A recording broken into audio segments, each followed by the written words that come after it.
The night they dragged wrecked cars onto Noah Bennett's property, the whole town of Raven Hollow thought they were watching a man get destroyed.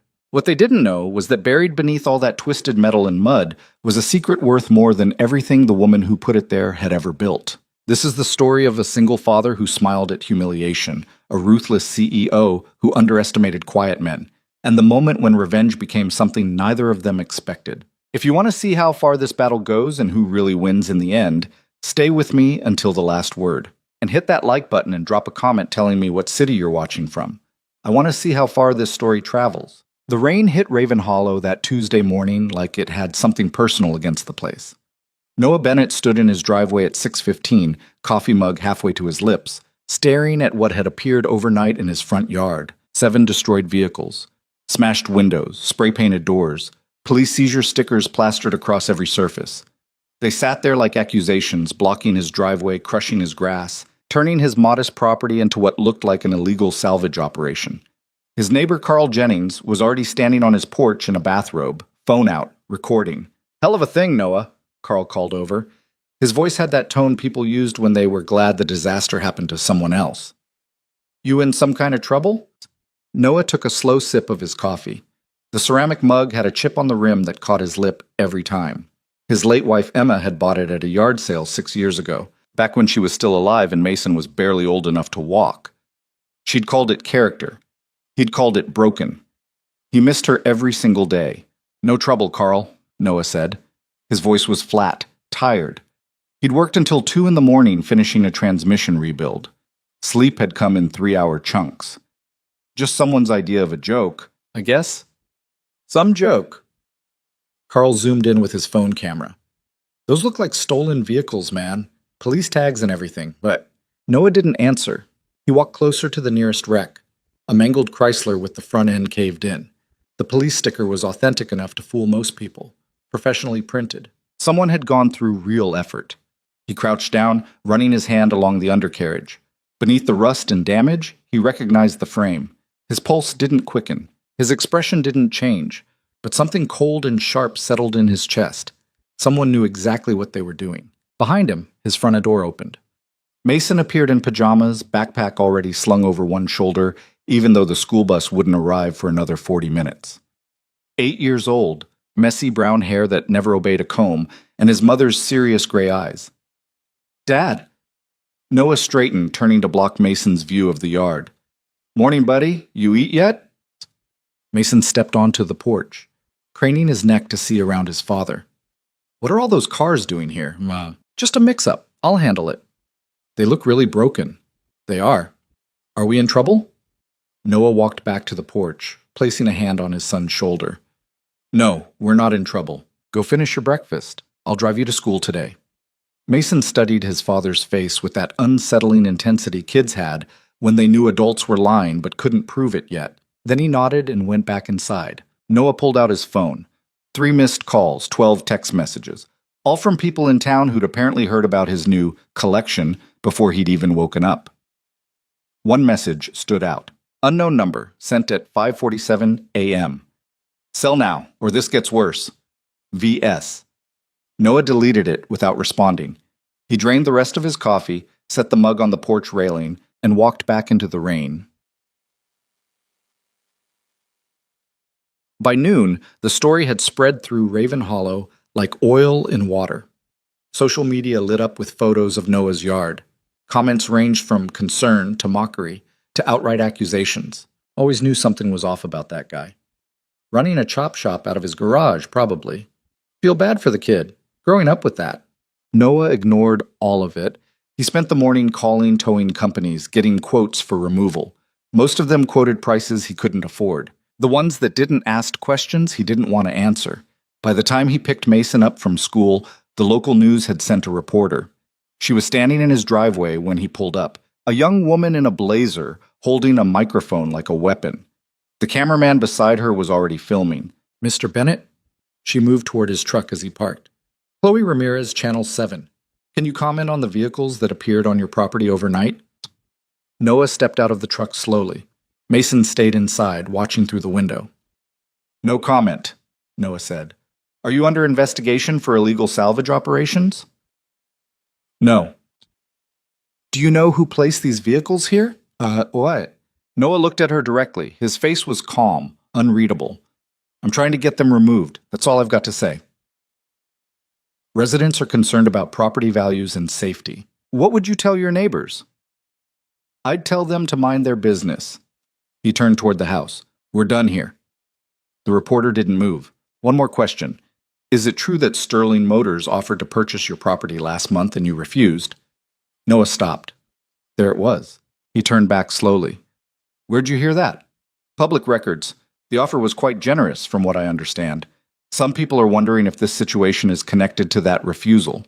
Noah studied her face. She was young, eager, probably trying to make a name for herself. She had no idea what she was stepping into. You can wonder all you want, he said. Doesn't make it news. He went inside and locked the door behind him. Vivian Sterling watched the news segment from her office on the 42nd floor of the Sterling Tower downtown, 50 miles south of Raven Hollow. The office was all glass and steel, modern furniture that cost more than most people's cars, art on the walls that she'd never actually looked at. She sat behind a desk that could comfortably seat 8, laptop open, phone on speaker. He's not breaking, said the voice on the line. Marcus Webb, her head of acquisitions. Efficient, ruthless, expensive. The stunt got attention, but Bennett's not responding the way we expected. Vivian leaned back in her chair, watching the screen as Noah's face appeared in the news clip. He looked exactly like she remembered from their one meeting. Tired, unimpressive, the kind of man who blended into backgrounds. What's he doing instead? She asked. Nothing. He's just handling it. Calling tow companies, going about his day. That doesn't sound like nothing. It's not panic, if that's what you mean. Vivian tapped a pen against her desk. She was 30 years old, built an empire in 8 years through sheer willpower and calculated aggression. She didn't believe in obstacles. She believed in pressure points. Then apply more pressure, she said. Legal? Whatever works. The land purchase needs to close by the end of the quarter. I'm not negotiating with a mechanic over a piece of property he can't even afford to maintain. Understood. I'll escalate. She ended the call and turned back to the window. The city stretched out below her, glass towers reflecting afternoon sun, traffic moving in patterns she'd studied 1,000 times. Raven Hollow was a nothing town. Noah Bennett was a nobody. This should have been simple, but something about the way he'd looked at her during that first meeting stuck in her mind. He'd sat across from her in a coffee shop, grease still under his fingernails, and listened to her offer without reacting. When she finished, he'd said one sentence. This property's not for sale. No explanation, no counteroffer, just a flat refusal. She'd thought he was posturing, playing hardball for a better price. Turns out he'd just meant what he said. Vivian hated that. She picked up her phone and texted Marcus. Find out what matters to him. Family, business, reputation. Everyone has a breaking point. 3 dots appeared, then, on it. She set the phone down and turned back to her laptop. Numbers filled the screen. Projections, expenses, revenue forecasts. Sterling Motors was expanding faster than anyone in the industry predicted. 3 new dealerships opening in 6 months. Contracts with luxury brands that her competitors couldn't touch. Everything was perfect, except for one stubborn mechanic in a dying town who refused to disappear. That night, after Mason went to bed, Noah walked out to the garage behind his house. The building was older than the house itself, built in the 50s with solid bones and a concrete floor that had cracked in 100 places over the decades. Emma had loved it. She'd drawn up plans to renovate it, turn it into a proper restoration shop where Noah could work on classic cars the way he used to before they moved to Raven Hollow. She died before they could start. Cancer. 18 months from diagnosis to funeral. Mason had been 6. Noah had been 30. He hadn't touched the renovation plan since, but he'd kept working, kept restoring cars. It was the only thing that still made sense. Inside the garage, a 1967 Shelby Cobra sat half-assembled on jack stands. Original frame, most of the original parts, worth $250,000 if he finished it properly. He'd been working on it for 2 years, taking jobs here and there to fund the parts. He walked past it to the far corner, where a tarp covered something large and angular. Noah pulled the tarp off. Underneath was the mangled Chrysler from his front yard. He'd had it towed back here that afternoon, paid cash to a guy who didn't ask questions. It had cost $300 he didn't really have, but he needed to see it up close. Noah crouched down, examining the frame again. The damage was real. This car had been in a serious wreck, but beneath the destruction, the bones were solid. More than solid. This was a 1970 Plymouth Superbird, one of less than 2,000 ever made. In original condition, it was worth $500,000. Someone had tried to hide it under damage and rust. Someone who didn't know what they were looking at. Noah pulled out his phone and took pictures of the VIN plate, the frame numbers, the engine block. Then he opened a secure browser and logged into a private collector database he still had access to from his Chicago days. He uploaded the numbers. The results came back in seconds. Reported stolen in 1989. Never recovered. Estimated current value? $780,000. Noah sat back on his heels, staring at the screen. This wasn't random. This wasn't just intimidation. Someone had dumped a collection of rare vehicles on his property, disguised as junk, expecting him to panic and get rid of them before anyone looked closely, which meant someone knew what they had, and someone made a very expensive mistake. Noah stood up, brushing rust off his hands. He walked back to the Shelby, picked up a wrench, and got to work. For the first time in 3 days, he smiled. Bah. The attacks escalated over the next 2 weeks. First came the inspectors. City code enforcement showed up unannounced, citing violations for the vehicles in his yard, threatening daily fines if they weren't removed immediately. Noah had them towed to a storage facility he rented under a friend's name 30 miles away. Then came the bank. His mortgage suddenly required additional documentation for review. Payments that had cleared automatically for 5 years now needed manual approval. His business account got flagged for suspicious activity. Then came the rumors. Someone started spreading stories that Noah's repair shop was using stolen parts, that he'd been investigated in Chicago before moving to Raven Hollow, that his wife's death hadn't been cancer at all, but something darker. None of it was true. All of it spread anyway. Mason came home from school quiet one afternoon, 3rd week into the mess. He dropped his backpack by the door and went straight to his room without speaking. Noah found him 20 minutes later, sitting on his bed, staring at his hands. What happened? Noah asked from the doorway. Mason didn't look up. Kids at school said you're a criminal. Noah stepped inside, closing the door behind him. And what did you say? I said they were lying.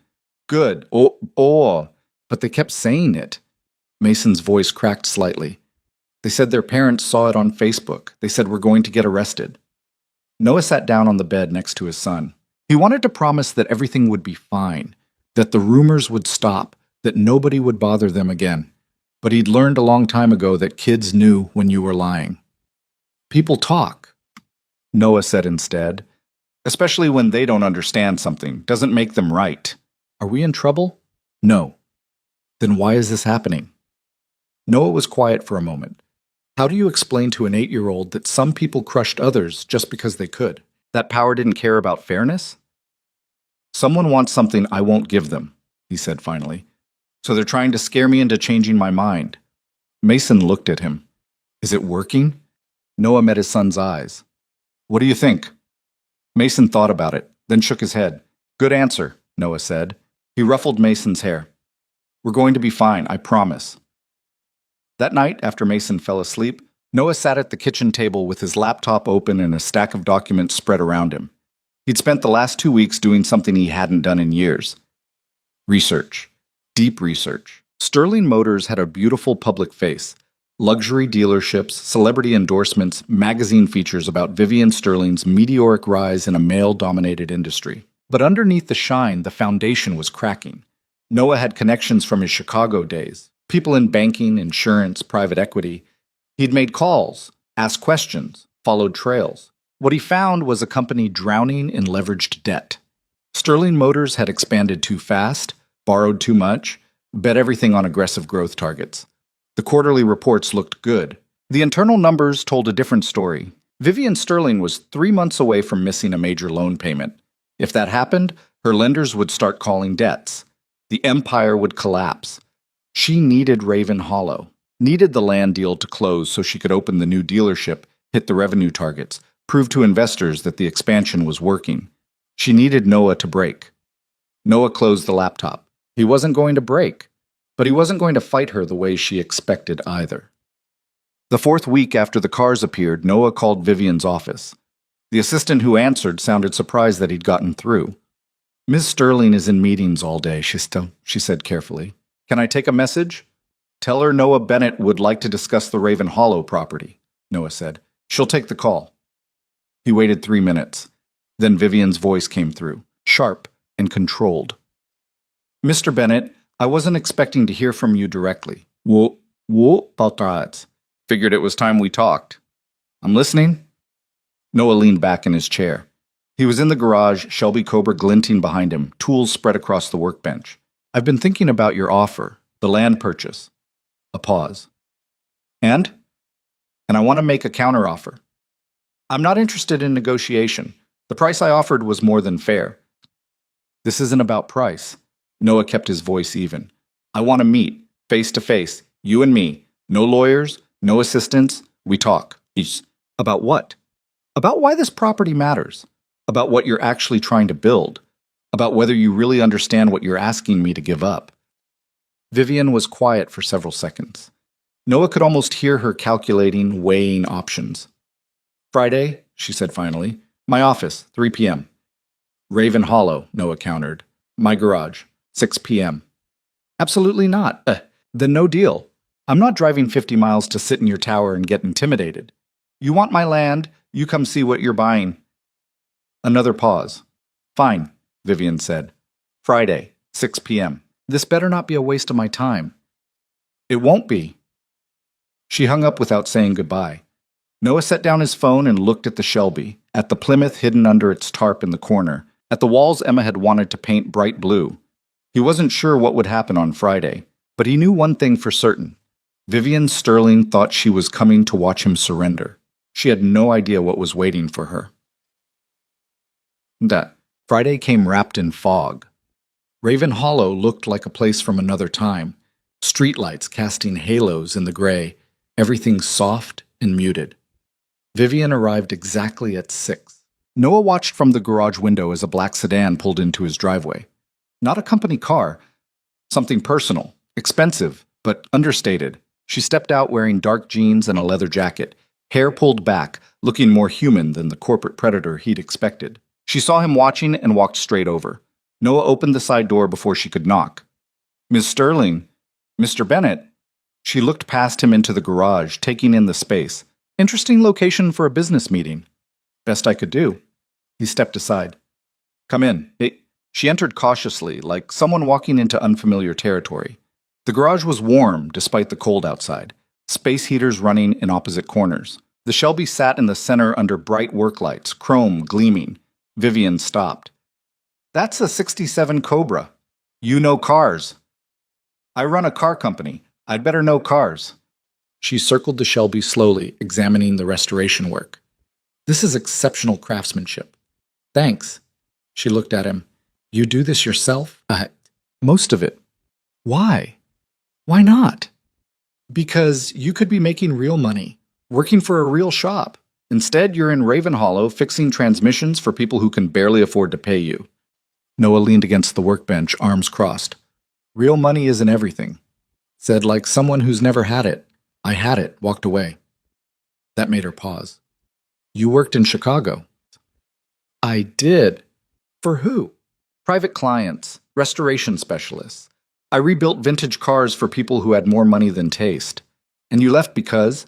"My wife got sick. We moved here for slower living, quieter life." He gestured around the garage. "She loved this place. Wanted to build something here with me. Then she died before we could start." Vivian's expression didn't change, but something flickered behind her eyes. "I'm sorry." "Are you?" "For your loss, not for wanting your property. Honest, at least. I don't have time for anything else." She walked closer, stopping a few feet away. "So let's not waste time. Why did you ask me here?" Noah pushed off the workbench and walked to the far corner. He pulled the tarp off the Plymouth. Vivian stared at it. "This was one of the cars dumped in my yard," Noah said. "Recognize it?" She didn't answer. It's a 1970 Plymouth Superbird, reported stolen in 1989. Current estimated value around $780,000. He walked around it slowly. Someone buried it under rust and damage and dumped it on my property, hoping I'd panic and get rid of it. Except I didn't panic. I looked closer. Vivian's face was unreadable. What are you implying? I'm not implying anything. I'm telling you that 6 of the 7 cars dumped on my property are worth over $3 million combined. All rare. All reported stolen decades ago. All disguised as junk. And you think I did that? I think someone working for you did it. I think they got too aggressive trying to scare me and used resources they didn't fully understand. Vivian was very still. That's a serious accusation. Bull! It's a fact. I have VINs. I have records. I've already contacted the original insurance companies that paid out on these thefts. Noah watched her carefully. One call to the police and this becomes a whole different conversation. Are you threatening me? I'm explaining the situation. Then explain what you want. Noah walked back to his workbench, picked up a folder, and handed it to her. She opened it. Inside were financial documents, Sterling Motors' internal numbers, loan agreements, debt schedules. She looked up sharply. How did you get these? Same way you got information about me. I asked questions. This is confidential corporate information. Yes, it is. Noah kept his voice calm. You're 3 months from defaulting on a major loan. Your expansion model is unsustainable. You need Raven Hollow to work or the whole thing collapses. Morpus. Vivian closed the folder slowly. Her jaw was tight. What's your point? My point is that we're both in difficult positions. You need my land. I need you to stop trying to destroy my life. He paused. So here's what's going to happen. You're going to back off. No more inspectors, no more rumors, no more pressure. And I'm going to help you. She laughed. It was a short, bitter sound. Help me? Your company is failing because you're expanding wrong. Too fast, too aggressive, too much debt. You need a different model. And you're going to provide that. I know cars. I know restoration. I know how to build value without burning money. Noah met her eyes. I'll consult. Help you restructure. Find a sustainable path forward. In exchange, you leave my property alone and you investigate whoever dumped these stolen cars on me. Vivian stared at him for a long moment. Then she set the folder down on the workbench. You're serious? Completely. Why would you help me after everything I've put you through? Because I don't want to fight. And because if your company collapses, the lawsuits over those stolen cars will take years to sort out, and my son doesn't deserve to grow up in the middle of that mess. He gestured at the garage. This is what I care about, this space, this work, my son. That's it. Your empire doesn't threaten me. Your debt doesn't threaten me. But your desperation does. So let's fix the desperation. Vivian picked up the folder again, staring at the numbers inside like they were a language she'd forgotten how to read. I don't trust you, she said quietly. Good. I don't trust you either. Then how is this supposed to work? Carefully. She looked up. For the first time since entering the garage, her expression wasn't controlled. It was something raw, uncertain. I built this company from nothing, she said. I don't ask for help. I know. That's why you're drowning. Well, the words hung between them.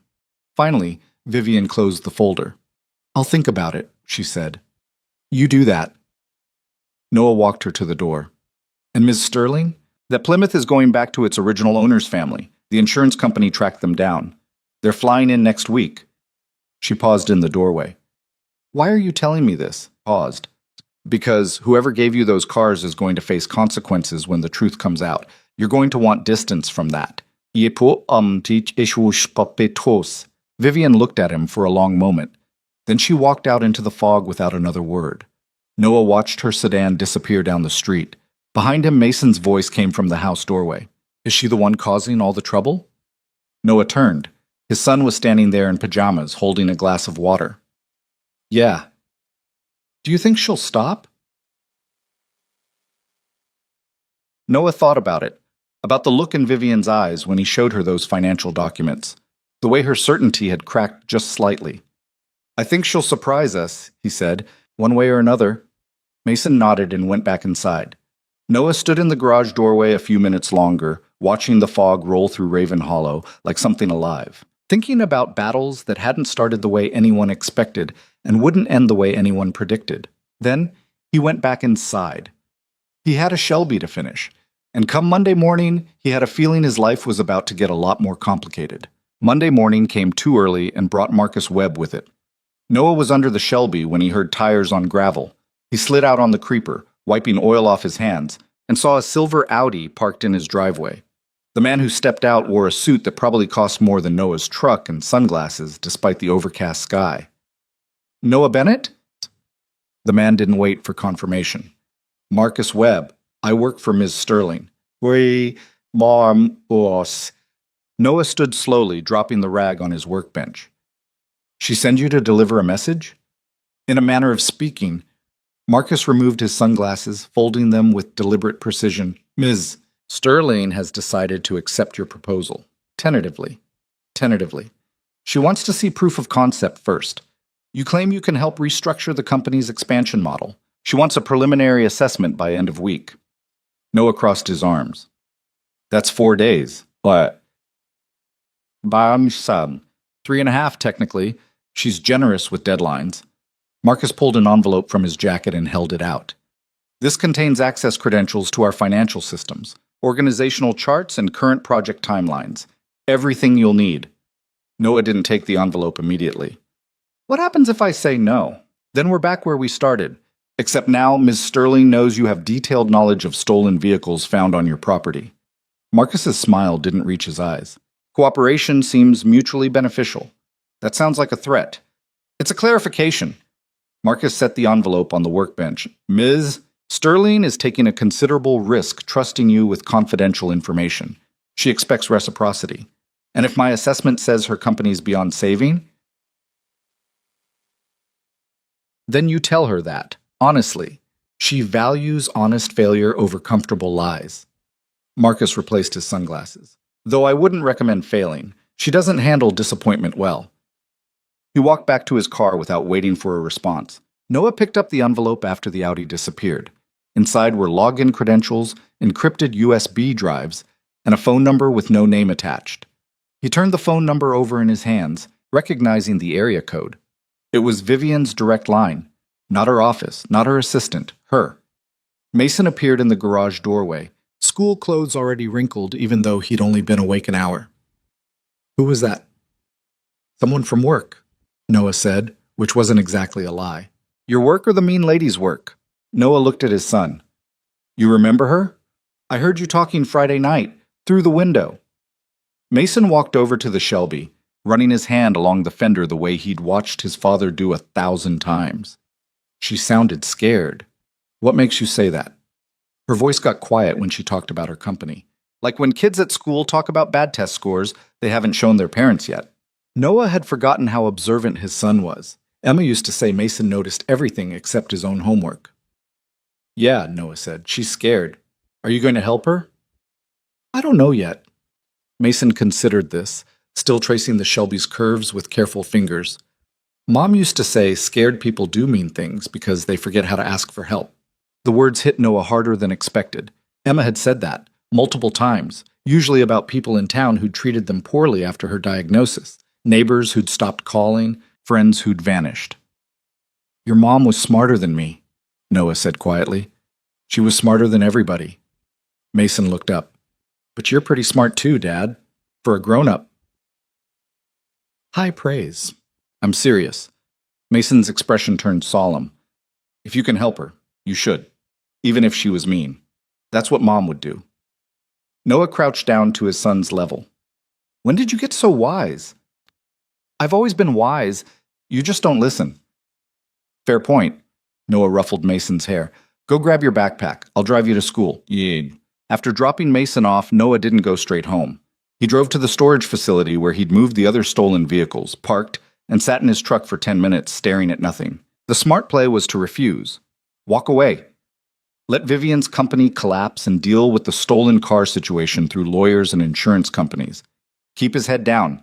Protect Mason. Stay out of corporate warfare. But Emma's voice was in his head now, asking what kind of man he wanted his son to see him become. He pulled out his phone and dialed the number Marcus had left. Vivian answered on the second ring. That was fast. I have conditions, Noah said. I'm listening. First, whoever dumped those cars gets fired. I don't care what position they hold. They're gone. Already done. Marcus was overenthusiastic in his methods. He's been reassigned. He just left my garage 20 minutes ago. Bochas. Reassigned starting tomorrow. I needed him to deliver the documents. Vivian's tone was crisp, businesslike. Next condition? I work from Raven Hollow. I'm not commuting to your office daily. You want meetings? You come here, or we video call. Acceptable. Next? My son doesn't get touched by this. No investigators, no background checks, no leverage. He's 8 years old, and he's been through enough. Silence on the other end. Then, agreed. Anything else? Yeah, when this is over, win or lose, you leave me alone. No more deals, no more property offers. We're done. If you save my company, I'll give you anything you want. I want you gone. Company, I'll permanently. Another pause. You really don't like me. I don't know you well enough to dislike you. I just know I don't want your world touching mine more than necessary. Honest, Vivian said. I can work with honest. Noah ended the call and drove home. The next 3 days blurred together. Noah worked through the financial documents Vivian had provided, spreadsheets and projections and debt schedules that painted a picture of a company hemorrhaging money while pretending everything was fine.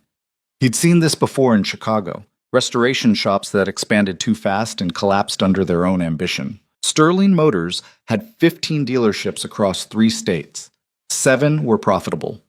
5 were breaking even. 3 were bleeding cash faster than the successful locations could compensate. Vivian had taken out massive loans betting on growth that hadn't materialized, doubling down on expansion instead of cutting losses. The Raven Hollow location was supposed to save everything. Prime real estate, wealthy surrounding communities, projected revenue that would tip the balance back toward solvency. Except the projections were fantasy. Noah ran the numbers 6 different ways and kept reaching the same conclusion. Even if Raven Hollow performed perfectly, it wouldn't be enough. The debt was too deep, the timeline too compressed. On Wednesday night, his phone rang at 11. Vivian, calling from a number that wasn't the direct line. You're still working, she said when he answered. How do you know? I can see your network activity. You've been logged into the financial system for 4 hours. Noah leaned back in his kitchen chair, rubbing his eyes. That's invasive. That's security. What have you found? Nothing good. Elaborate. Not over the phone. We need to meet. Tomorrow. My office. 8 a.m. Can't. I'm taking Mason to a dentist appointment at 9. Earliest I can do is noon. Fine. Noon. Don't be late. She hung up before he could argue. The next morning, Noah dropped Mason at school after the dentist visit and made the drive to Sterling Tower. The building looked even more intimidating in daylight, all glass and chrome reflecting clouds that promised rain. Security stopped him at the lobby. He gave Vivian's name and they made him wait 20 minutes before issuing a visitor badge. The elevator ride to the 42nd floor felt like ascending into air that was too thin, too cold. Vivian's assistant met him outside the elevator. Young, efficient, the kind of person who smiled without warmth. Miss Sterling is finishing a call. She'll be with you in a moment. Noah waited in a reception area decorated with photos of expensive cars and framed magazine covers featuring Vivian looking powerful and untouchable. He counted 7 different publications before the assistant returned. She's ready. Baby, is she? Vivian's office was exactly what Noah expected, and somehow worse. Floor-to-ceiling windows, minimalist furniture, a view of the city that made everything below look insignificant. She stood behind her desk in a dark suit, phone in hand, finishing a conversation. I don't care what the investors want. Tell them the timeline is firm and they can wait or withdraw. She ended the call and gestured at the chair across from her desk. Sit. Noah sat. The chair was deliberately lower than hers, a subtle power play he'd seen in 100 business meetings back in Chicago. You have my assessment? Vivian asked. Noah pulled a folder from his bag and set it on her desk. Short version is your company's in worse shape than you think. I know exactly what shape my company is in. Then you know Raven Hollow won't save it. Vivian opened the folder, scanning the first page. Her expression didn't change. Your numbers are off. Mate. They're not. The Raven Hollow dealership is projected to generate fantasy revenue, Noah interrupted. Your projections assume best-case scenarios in a market that doesn't support them. The surrounding communities are wealthy, but they already have established relationships with dealers in the city. You're asking them to drive an extra 40 minutes for the privilege of buying from an unknown location. Sterling Motors isn't unknown. In Raven Hollow it is. You're trying to plant a luxury brand in working-class soil and expecting it to grow overnight. Noah leaned forward. Even if everything goes perfect, you'll be lucky to hit 60% of your projections in year one. Vivian set down the folder. Then what do you suggest? Close 3 of your bleeding locations immediately. Not next quarter. Now. Stop the hemorrhaging. Those locations represent major metropolitan markets. They represent sunk costs. You're keeping them open hoping they'll turn around, but the data shows they won't. Not in your current timeline. Noah flipped to a spreadsheet in the folder. These 3 locations have been underperforming for 18 months. Every month you keep them open, you're burning money you don't have. Closing dealerships looks weak. It signals failure to investors. You know what signals failure? Bankruptcy. Noah met her eyes. You asked for honest. Here's honest. You're 3 months from default, maybe less. If you don't make aggressive cuts now, there won't be a company left to save. Vivian was very still. Outside her windows, clouds were darkening, first drops of rain starting to streak the glass. I've spent 8 years building this, she said quietly. Every location represents years of work, negotiation, investment. I know. Do you? Do you have any idea what it takes to build something from nothing in this industry? The doors that get slammed in your face? The investors who won't take meetings because you're young or female or both? No, Noah admitted. I don't know that fight. Then don't tell me to surrender pieces of it like they're interchangeable. I'm not telling you to surrender. I'm telling you to survive. Noah kept his voice level. You want to keep fighting? Fine. But you can't fight if you're dead. The rain picked up outside, drumming against the windows. Vivian turned away, looking out at the city. Which 3 locations? Arbor, Waste, Nisches. Noah opened the folder and pulled out a marked map. Phoenix, Denver, and the 2nd Atlanta location. Phoenix and Denver have been bleeding since they opened. Atlanta's redundant with your main location there. Phoenix was my first dealership. I know. That's where I started. 23 years old with a business loan I couldn't afford and a location nobody wanted.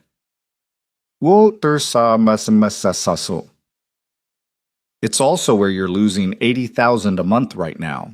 Vivian didn't turn around. What happens after I close them? You restructure the remaining dealerships for profitability instead of growth. Focus on service revenue and pre-owned luxury vehicles. Stop chasing new car sales you can't sustain. That's not sexy. Investors want growth. Investors want returns. Show them a path to profitability and they'll follow. And Raven Hollow? Noah hesitated. This was the difficult part. You table it. Vivian turned around sharply. Absolutely not. You can't afford it right now. Maybe in 2 years after you've stabilized. I need Raven Hollow. It's the cornerstone of the expansion plan. It's a luxury you can't afford. Not yet. I've already invested significant capital in the planning. What? Then consider it a sunk cost. Same as Phoenix. Noah stood up. You asked me to assess the situation honestly. I did. Now you have to decide if you actually want to survive or if you just want to feel right while you collapse. Vivian stared at him. The rain hammered harder against the windows, turning the city outside into a blur. Get out, she said. Excuse me? Get out of my office. We're done. Noah picked up his bag slowly. Ms. Sterling, I said we're done. Thank you for your assessment. I'll have my assistant process your consulting fee. I don't want a fee. Take it anyway. Call it compensation for wasting your time. She turned back to the window, dismissing him. My assistant will see you out. Noah stood there another moment, wanting to say something that would make her understand. But he recognized the walls going up, the pride refusing to bend. He'd seen it in the mirror enough times. He left without another word. The drive back to Raven Hollow felt longer than it should have. Rain followed him the whole way, turning the highway into a gray tunnel. He kept replaying the conversation, wondering if he'd pushed too hard, said the wrong thing, but he told her the truth. That's what she'd asked for. Sometimes the truth just hurt too much to hear. Mason was at a friend's house when Noah got home. The garage felt empty and cold. He tried to work on the Shelby but couldn't focus. Kept seeing Vivian's face when he told her to close Phoenix. That's where I started. He understood that more than she knew. This garage was where he'd started rebuilding his life after Emma died. The idea of someone telling him to give it up, that it wasn't sustainable, that he needed to move on for practical reasons. His phone rang. Unknown number. He almost didn't answer. Bennett. It's Vivian. Her voice sounded different, quieter. I need to show you something. Can you come back? To your office? No, somewhere else. She gave him an address in the city, a residential neighborhood he didn't recognize. 1 hour. What's this about? Just come, please. The please surprised him enough that he agreed. The address led to a converted warehouse in an older part of the city, the kind of neighborhood that had been industrial 40 years ago and was now gentrifying slowly. Noah parked on the street and texted the number Vivian had called from. I'm here. 3 dots appeared. Then, side door. It's open. Inside, the warehouse had been transformed into something between a garage and a museum. Classic cars sat in careful rows, restoration projects in various states of completion. The space smelled like metal and oil and history. Vivian appeared from behind a 1950s Corvette. She'd changed out of her suit into jeans and a worn sweater. She looked younger somehow, more real. What is this place? Noah asked. Mine. My real office. She walked between the cars, running her hand along a fender. I bought this warehouse 6 years ago. Everything in here I've restored myself. Noah looked around with new eyes. The work was exceptional. Professional-grade restoration with attention to detail that most shops couldn't match. You did all this? Every car. Some took years. She stopped at a 1963 Thunderbird, red paint gleaming under the overhead lights. This was the first one I finished. Bought it as a rusted frame. Took 3 years to rebuild. It's beautiful. It's a waste of time and money, according to every business advisor I've ever had. Vivian turned to face him. They say I should sell these cars. Liquidate the assets. Focus on the business. Why don't you? Because this is the part that matters. She gestured around the warehouse. Not the dealerships. Not the quarterly reports. This. Building something with my own hands. Making something broken whole again. Noah understood. He walked closer to the Thunderbird, examining the work. You did the body work yourself? Most of it. Paid a guy to help with the frame welding, but everything else is mine. Your welds are cleaner than his. That got a small smile. I know, you. They stood there for a moment in silence. Just 2 people who understood what it meant to build something that didn't make sense on paper. I can't close Phoenix, Vivian said finally.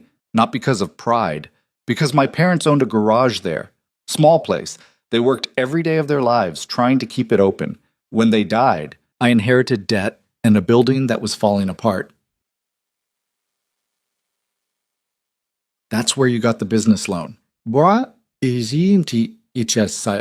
I used the garage as collateral, built it into a dealership. Everything I've done since then started with that building. She looked at Noah. If I close it now, I'm admitting they failed. That I failed. That's not failure, that's survival. Is there a difference? Yeah, big one. Noah leaned against the Thunderbird. Failure is giving up. Survival is making hard choices so you can keep fighting. Sounds like something people say when they've never had to make the choice. I sold my Chicago shop after Emma died. Gave it up. Walked away from clients I'd had for years. People who trusted me. Work I loved. The memory still stung. The memory, everyone told me I was making a mistake. That I should hire help. Keep the business running. But I had a 6-year-old son who just lost his mother and a wife's medical debt that wouldn't stop growing even after she was gone. Vivian was quiet, listening. Vivian, I sold everything except the tools I could fit in a truck, Noah continued. Moved to Raven Hollow because the cost of living was lower and Mason needed stability more than I needed pride. Some days I still regret it, but Mason's alive and healthy and safe. That's survival. Everything else is just noise. Choban kikis tesong. Your wife would be proud of you. Maybe. Or maybe she'd be disappointed I gave up the dream we built together. Noah shrugged. I'll never know. But I know she'd rather have her son grow up okay than have me chase something I couldn't sustain. Vivian walked to a workbench covered with tools. She picked up a wrench, turning it over in her hands. If I close Phoenix, I'm not just closing a dealership. I'm erasing the last physical proof that my parents existed. No, you're not. You're proof they existed. Everything you built is proof. Built on their failure. Built on their foundation. There's a difference. She set down the wrench. I asked you here because I needed to see if you actually understood what you were asking me to give up. If you were just another consultant spouting numbers without comprehending the cost. And you understand. She turned to face him, which somehow makes it worse. Why? Because now I can't dismiss you as wrong. I have to actually consider that you're right. She crossed her arms. I hate that. Yeah, I got that impression. Despite everything, she almost smiled. You're not what I expected. What did you expect? Someone easier to intimidate, someone who'd take my money and tell me what I wanted to hear. She walked closer. Instead, I got someone who won't take money and tells me the truth I don't want to hear. It's inconvenient. Sorry to disappoint. You didn't disappoint, that's the problem. Vivian stopped a few feet away. I've spent 8 years surrounding myself with people who agree with me, who tell me I'm brilliant and visionary and destined for success. You're the first person who's looked at my work and said, it's not enough. It is enough. It's just not sustainable. Same thing in business. No, it's not. Noah met her eyes. You built something remarkable from nothing. That's enough. Being remarkable doesn't mean it has to last forever in the exact form you want. Sometimes remarkable things have to change to survive. The words hung between them. Finally, Vivian nodded. I'll close Phoenix and Denver, not Atlanta. I need at least one win. Atlanta's redundant. Atlanta's negotiable. Phoenix and Denver are my concession to reality. Don't push. Noah knew when to stop. Okay, I'll need help with the restructuring, the actual mechanics of closing locations, renegotiating contracts, managing the public relations disaster this is going to create. I'm a mechanic, not a corporate consultant. You're someone who understands how things work. That's what I need. She pulled out her phone. I'll pay you consultant rates, full-time for the next 3 months. I have a son and a business in Raven Hollow. Work remotely. Come to the city twice a week. Bring your son if you need to. I don't care. Just help me not destroy everything I've built. Noah thought about Mason's words. If you can help her, you should. One condition, he said. After this is done, you leave Raven Hollow alone, permanently. No property offers. No expansion plans. You find somewhere else. Vivian hesitated, then extended her hand. Deal. They shook on it. Noah left the warehouse an hour later with a contract, a modified work schedule, and the strange feeling that he'd just made either the best or worst decision of his life. The rain had stopped. The city looked clean and sharp, streetlights reflecting off wet pavement. He drove home thinking about old cars and new partnerships and the strange way life kept pushing people together who had no business being in the same room. Mason was home when he arrived, sprawled on the couch doing homework that looked suspiciously incomplete. How was your day? Noah asked. Boring. How was yours? Complicated. Did you help the mean lady? I think so, maybe. Mason looked up from his math worksheet. Is she still mean? Noah thought about Vivian standing in her warehouse surrounded by cars she'd restored herself, talking about parents who died and businesses that carried more weight than buildings should. I don't think she was ever mean, he said. Just scared. That's what I said. You're smarter than me. I know. Mason returned to his homework. What's for dinner? Whatever we can find that isn't expired. They ate pasta from a box and talked about nothing important. Later, after Mason went to bed, Noah sat in the garage with the Shelby and tried not to think about how much his life had just changed. 3 months. That's all he'd agreed to. 90 days helping Vivian Sterling save her company. It should have felt temporary. Instead, it felt like standing at the edge of something he couldn't see the bottom of. The first week of the partnership felt like learning to walk on ice. Noah showed up to Sterling Motors headquarters on Tuesday morning with a laptop bag and low expectations. Vivian met him in a conference room that smelled like expensive coffee and desperation, surrounded by executives who looked at him like he was a stain on their quarterly reports. "This is Noah Bennett," Vivian announced without preamble. "He'll be consulting on our restructuring initiative. What he says carries the same weight as what I say. Treat him accordingly."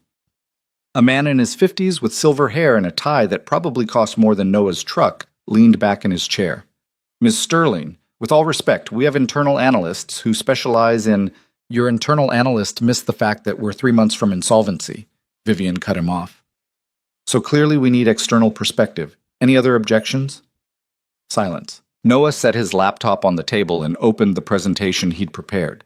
20 slides detailing the closure plan for Phoenix and Denver, timeline for restructuring, projected cost savings. He'd worked on it until 3 in the morning, running numbers until they blurred together. Halfway through his presentation, a woman with sharp features and sharper eyes interrupted.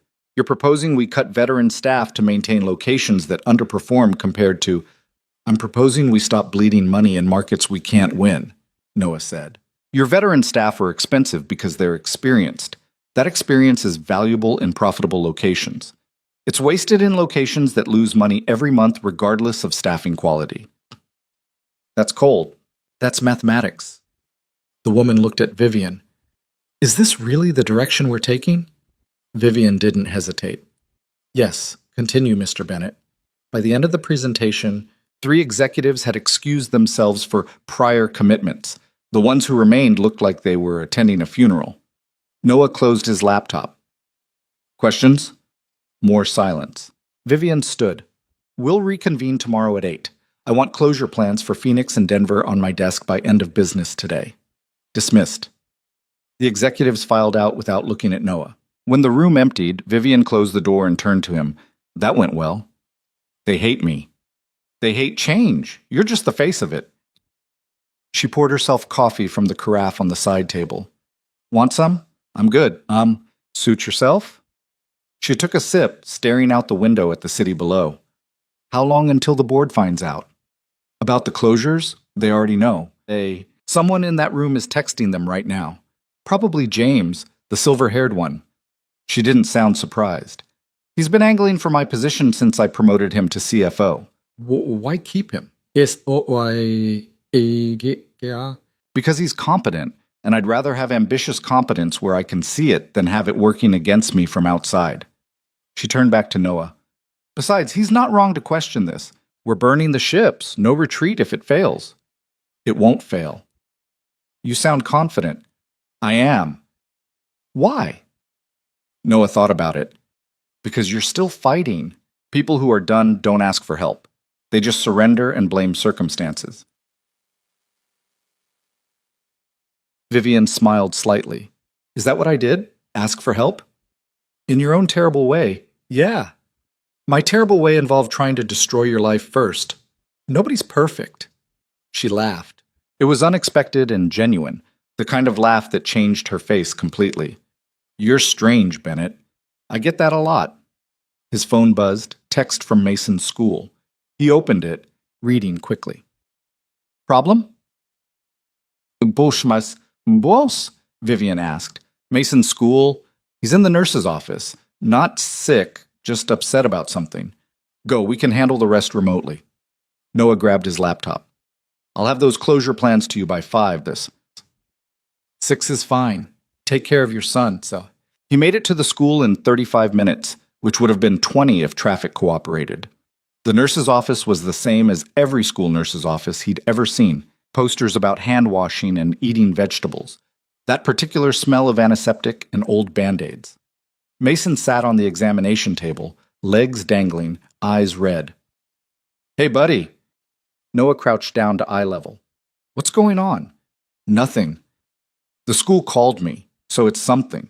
Mason was quiet for a long moment. Then, Kids were talking about Mom again.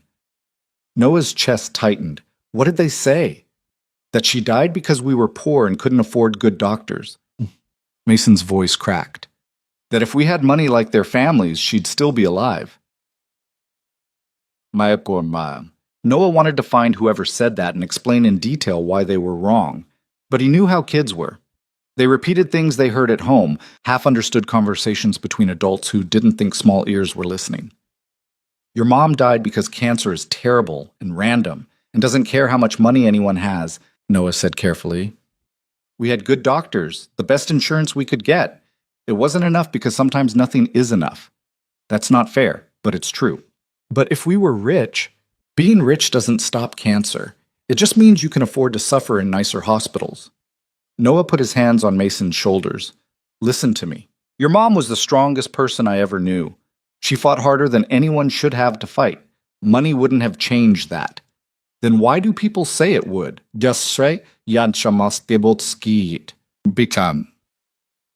Because people need someone to blame when bad things happen.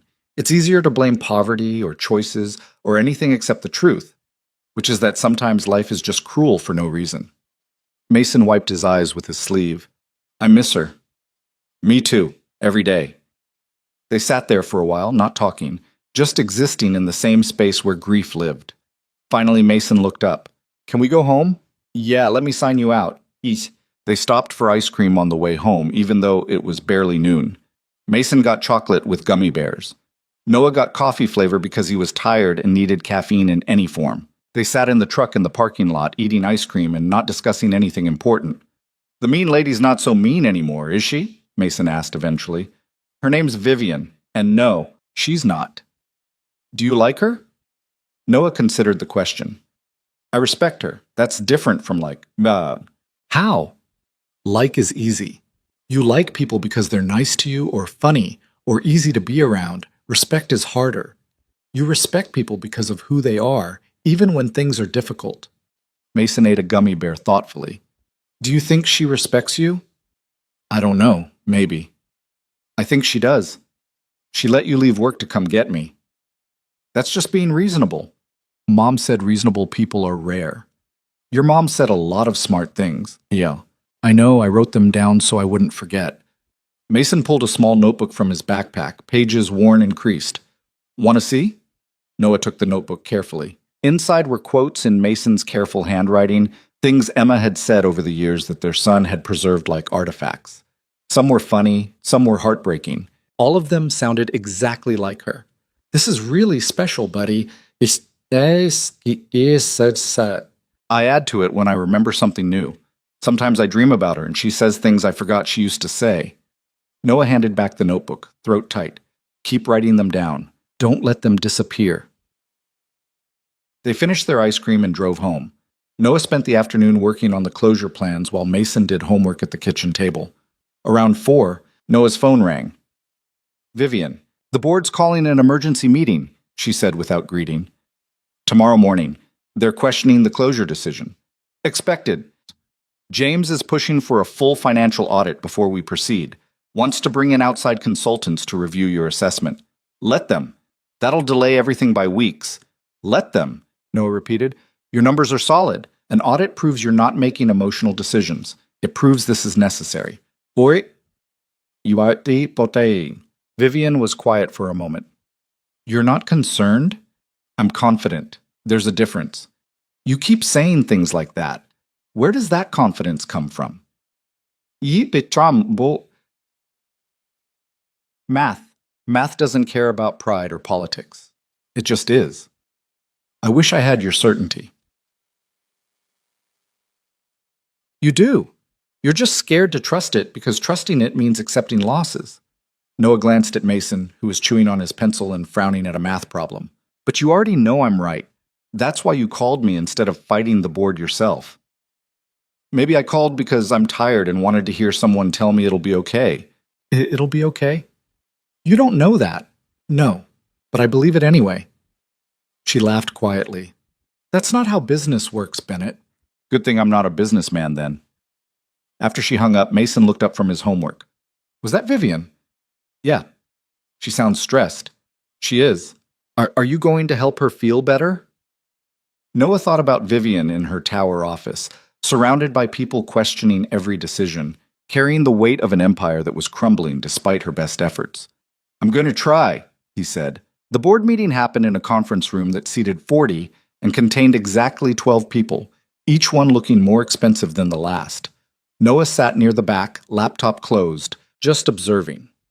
Vivian stood at the head of the table in a black suit that probably cost more than his mortgage payment, presenting the closure plan with clinical precision. The board members asked questions that sounded like accusations. Why now? Why these locations? Why trust an outsider's assessment? Vivian answered each one without flinching. But Noah could see the tension in her shoulders, the way her jaw tightened when James questioned her decision-making process for the third time. Finally, an older man at the far end of the table spoke up.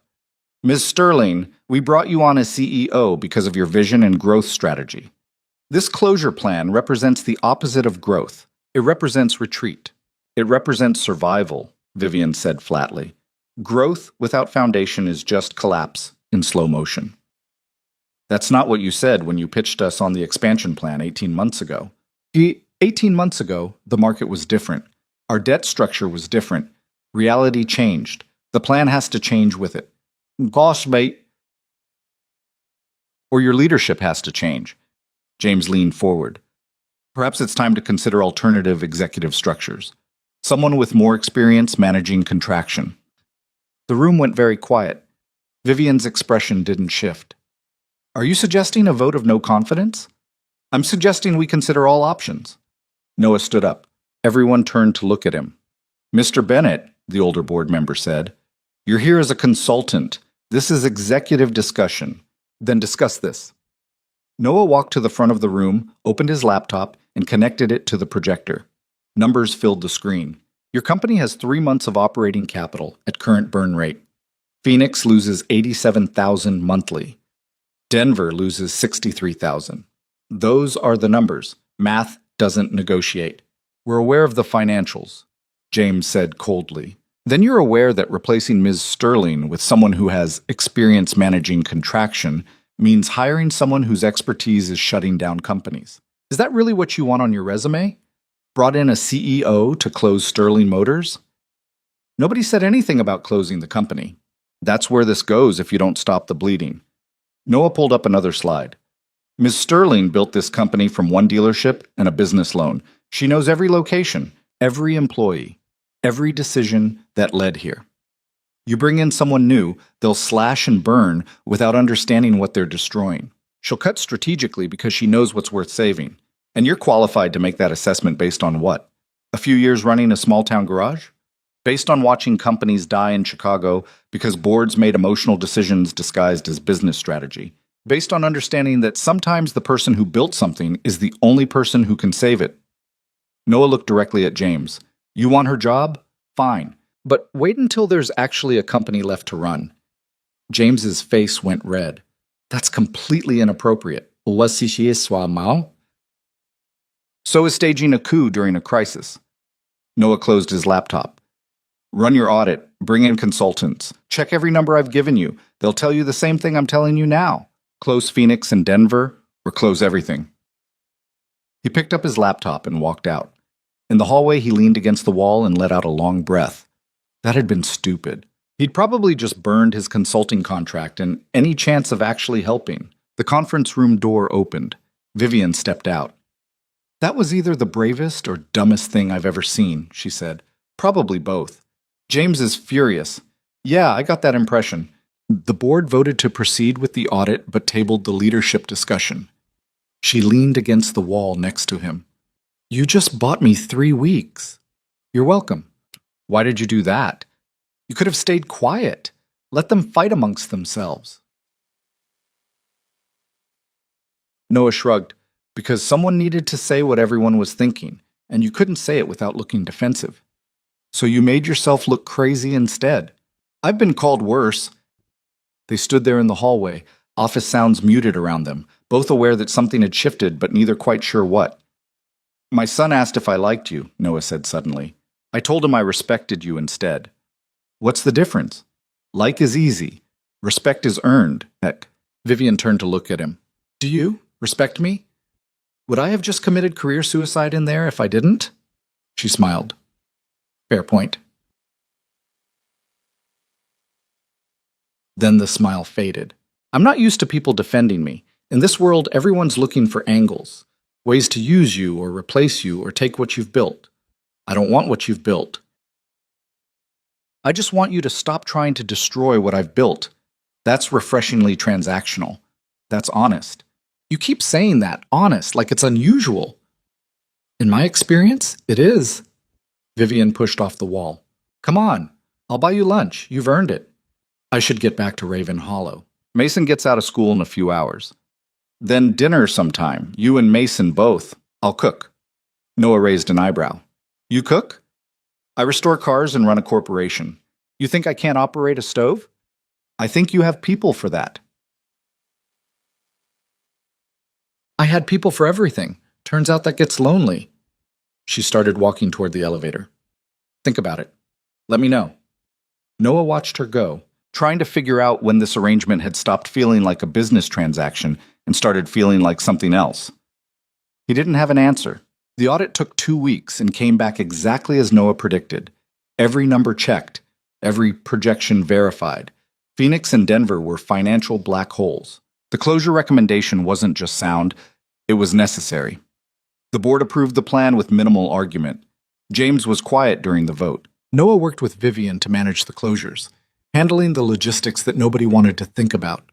Severance packages for employees, lease negotiations with property owners, press releases that tried to spin disaster as strategy. It was exhausting and depressing and necessary. During those weeks, Noah found himself in the city more often than he'd planned. Twice-weekly meetings turned into 3 times, then 4. Mason started coming with him occasionally, doing homework in empty conference rooms while Noah worked through spreadsheets in Vivian's office. One Thursday evening, they were still there at 7. Mason had fallen asleep on the couch in Vivian's office, using his backpack as a pillow. Noah was trying to finish a projection model that refused to balance correctly. Vivian looked up from her own laptop. You should take him home. Just need 5 more minutes. You said that an hour ago. This time I mean it. She closed her laptop. I'll drive you. You're too tired to drive safely. I'm fine. Bennett, I'm not asking. She grabbed her keys. Come on. They took her car, a Tesla that drove too smooth and too quiet. Mason woke up enough to buckle himself in the back seat, then immediately fell asleep again. The drive to Raven Hollow was 50 minutes of silence and streetlights and thoughts. Neither of them spoke aloud.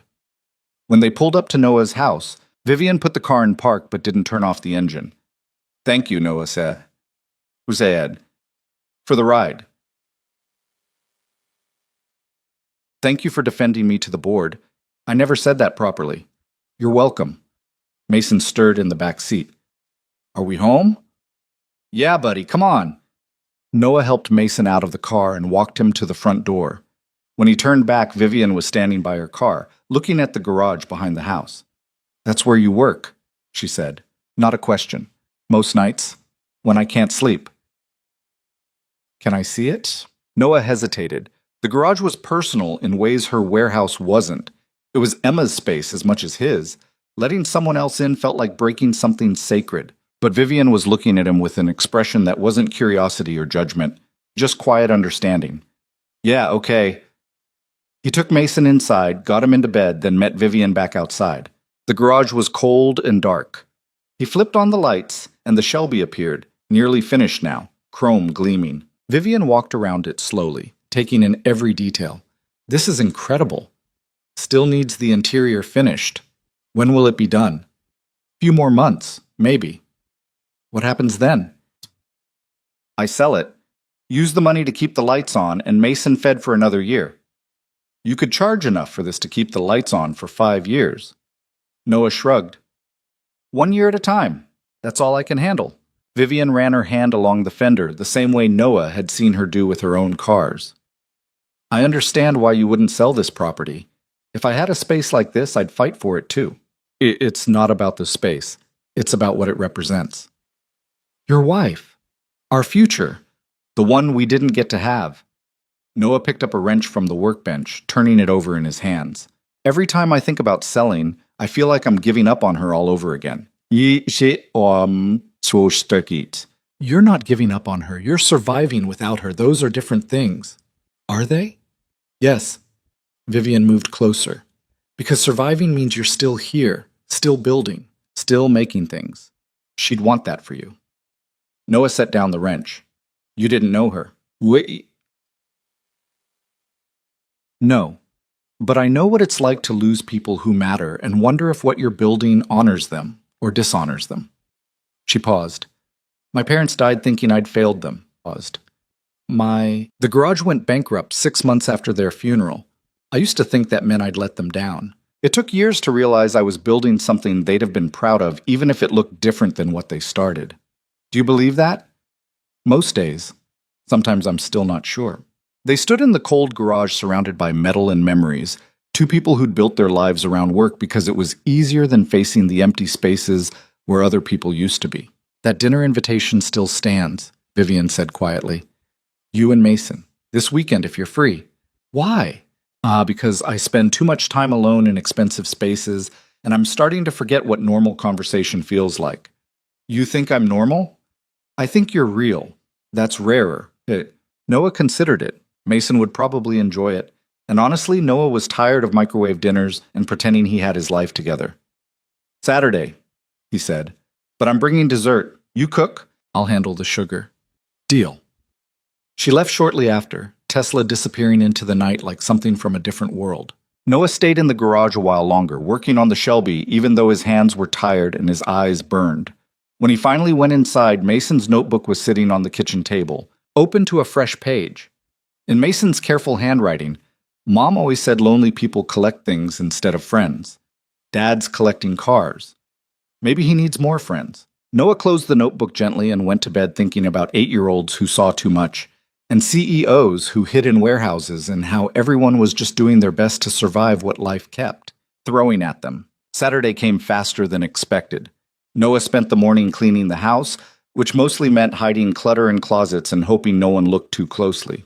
Mason helped by rearranging things randomly and declaring the place fancy enough. They showed up at Vivian's address at 6 carrying a store-bought pie and low expectations. The building was a converted loft downtown, industrial and modern, the kind of place that cost money but didn't show it off. Vivian answered the door in jeans and a sweater, hair down, looking more like a person and less like a CEO. You actually came, she said. You actually invited us, Noah replied. Mason peered past her into the apartment. Is there a TV? Mason, Noah warned. What? I'm just asking. Vivian laughed. There's a TV and about 50 streaming services I never use. Help yourself. She'd cooked pasta, which was simple enough but done well. They ate at a table by the window overlooking the city, Mason dominating the conversation with stories about school and questions about whether Vivian had ever driven a race car. Once, she admitted, at a track in California. I spun out on the third lap and hit a tire wall. Cool. Mason's eyes went wide. Were you scared? Terrified, but also kind of excited, like being scared and alive at the same time. That's how I feel on roller coasters. Exactly like that.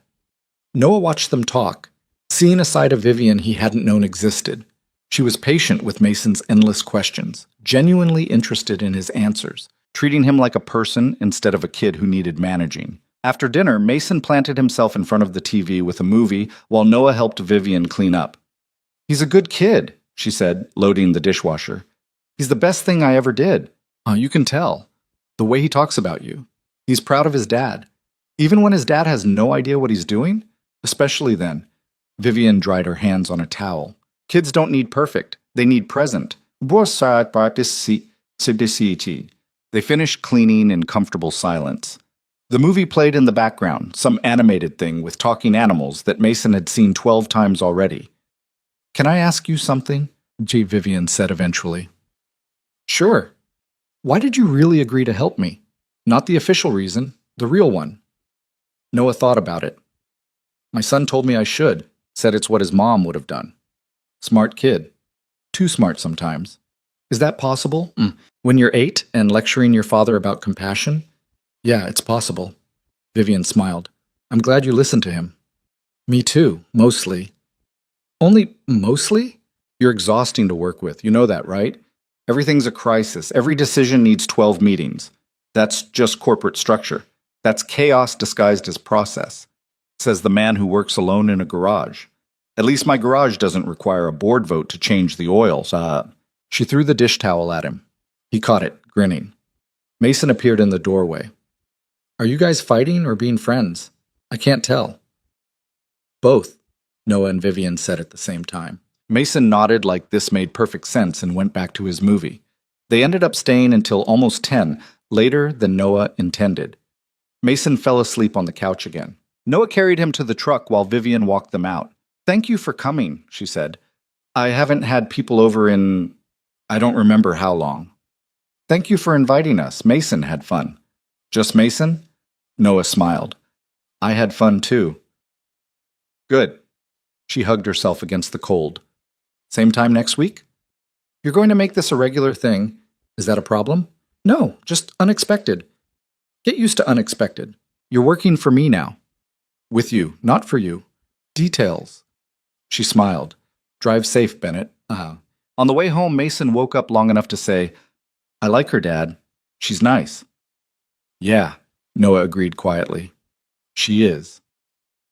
And somewhere between Vivian's apartment and Raven Hollow, Noah realized that the woman who'd tried to destroy his life 6 weeks ago had somehow become someone he actually cared about, not disappointing. The weekly dinners became a routine neither of them acknowledged out loud. Every Saturday, Noah and Mason would show up at Vivian's apartment with dessert and low-stakes conversation. Sometimes they'd eat and leave early. Other times they'd stay late, Mason asleep on the couch, while Noah and Vivian talked about everything except work. It was during the fourth dinner that things started shifting in ways neither of them were prepared for. Vivian had cooked chicken that was slightly dry and vegetables that were slightly burned, and nobody mentioned either problem. Mason was in the middle of explaining his theory about why dinosaurs were better than dragons when Vivian's phone rang. She glanced at the screen and her expression changed. I need to take this. She stepped into the other room. Noah could hear her voice through the wall, clipped and tense, saying things like, that's unacceptable, and find another solution. But when she came back, her face was carefully blank in a way Noah had learned meant trouble. Everything okay? He asked. Denver's not closing smoothly. Employees are threatening a lawsuit over severance terms. She sat down heavily. My lawyers say the contract language is ambiguous. Could go either way. What do they want? 6 months severance instead of 3. Continuation of benefits for a year. Essentially double what we budgeted.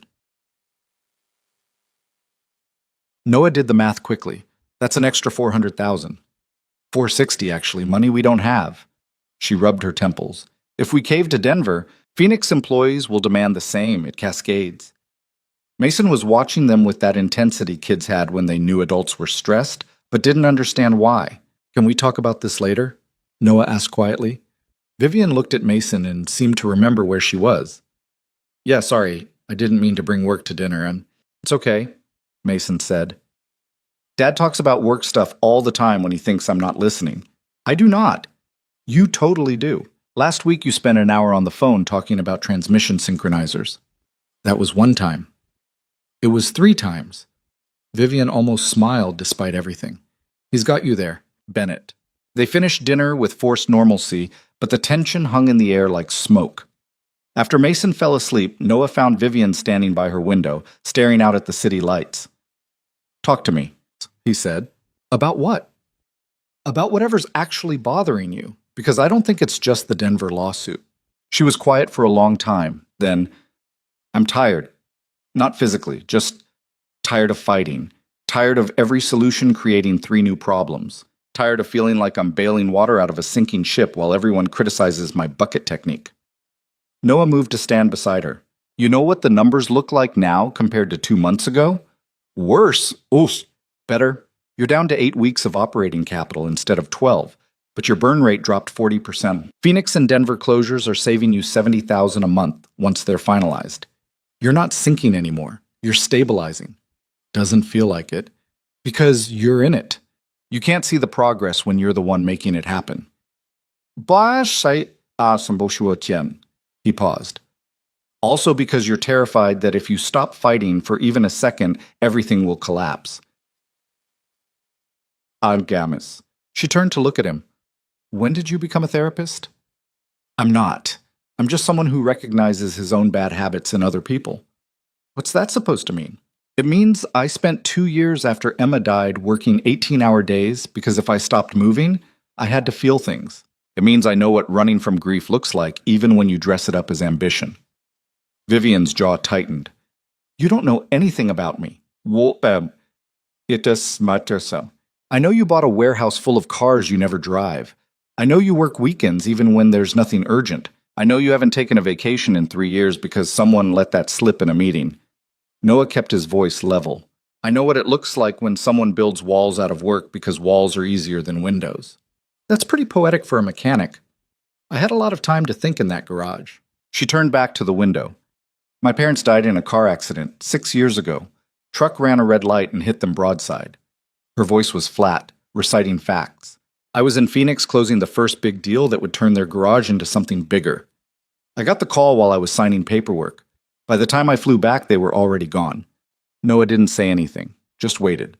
Everyone said it wasn't my fault, that I couldn't have prevented it, that I was building their dream bigger than they ever imagined. She crossed her arms. But I wasn't there. I was chasing expansion and success, and proving I could do something they never could, and they died while I was too busy to answer their last phone call. What did you do? Built an empire. What else was I supposed to do? Sit around crying about what I couldn't change?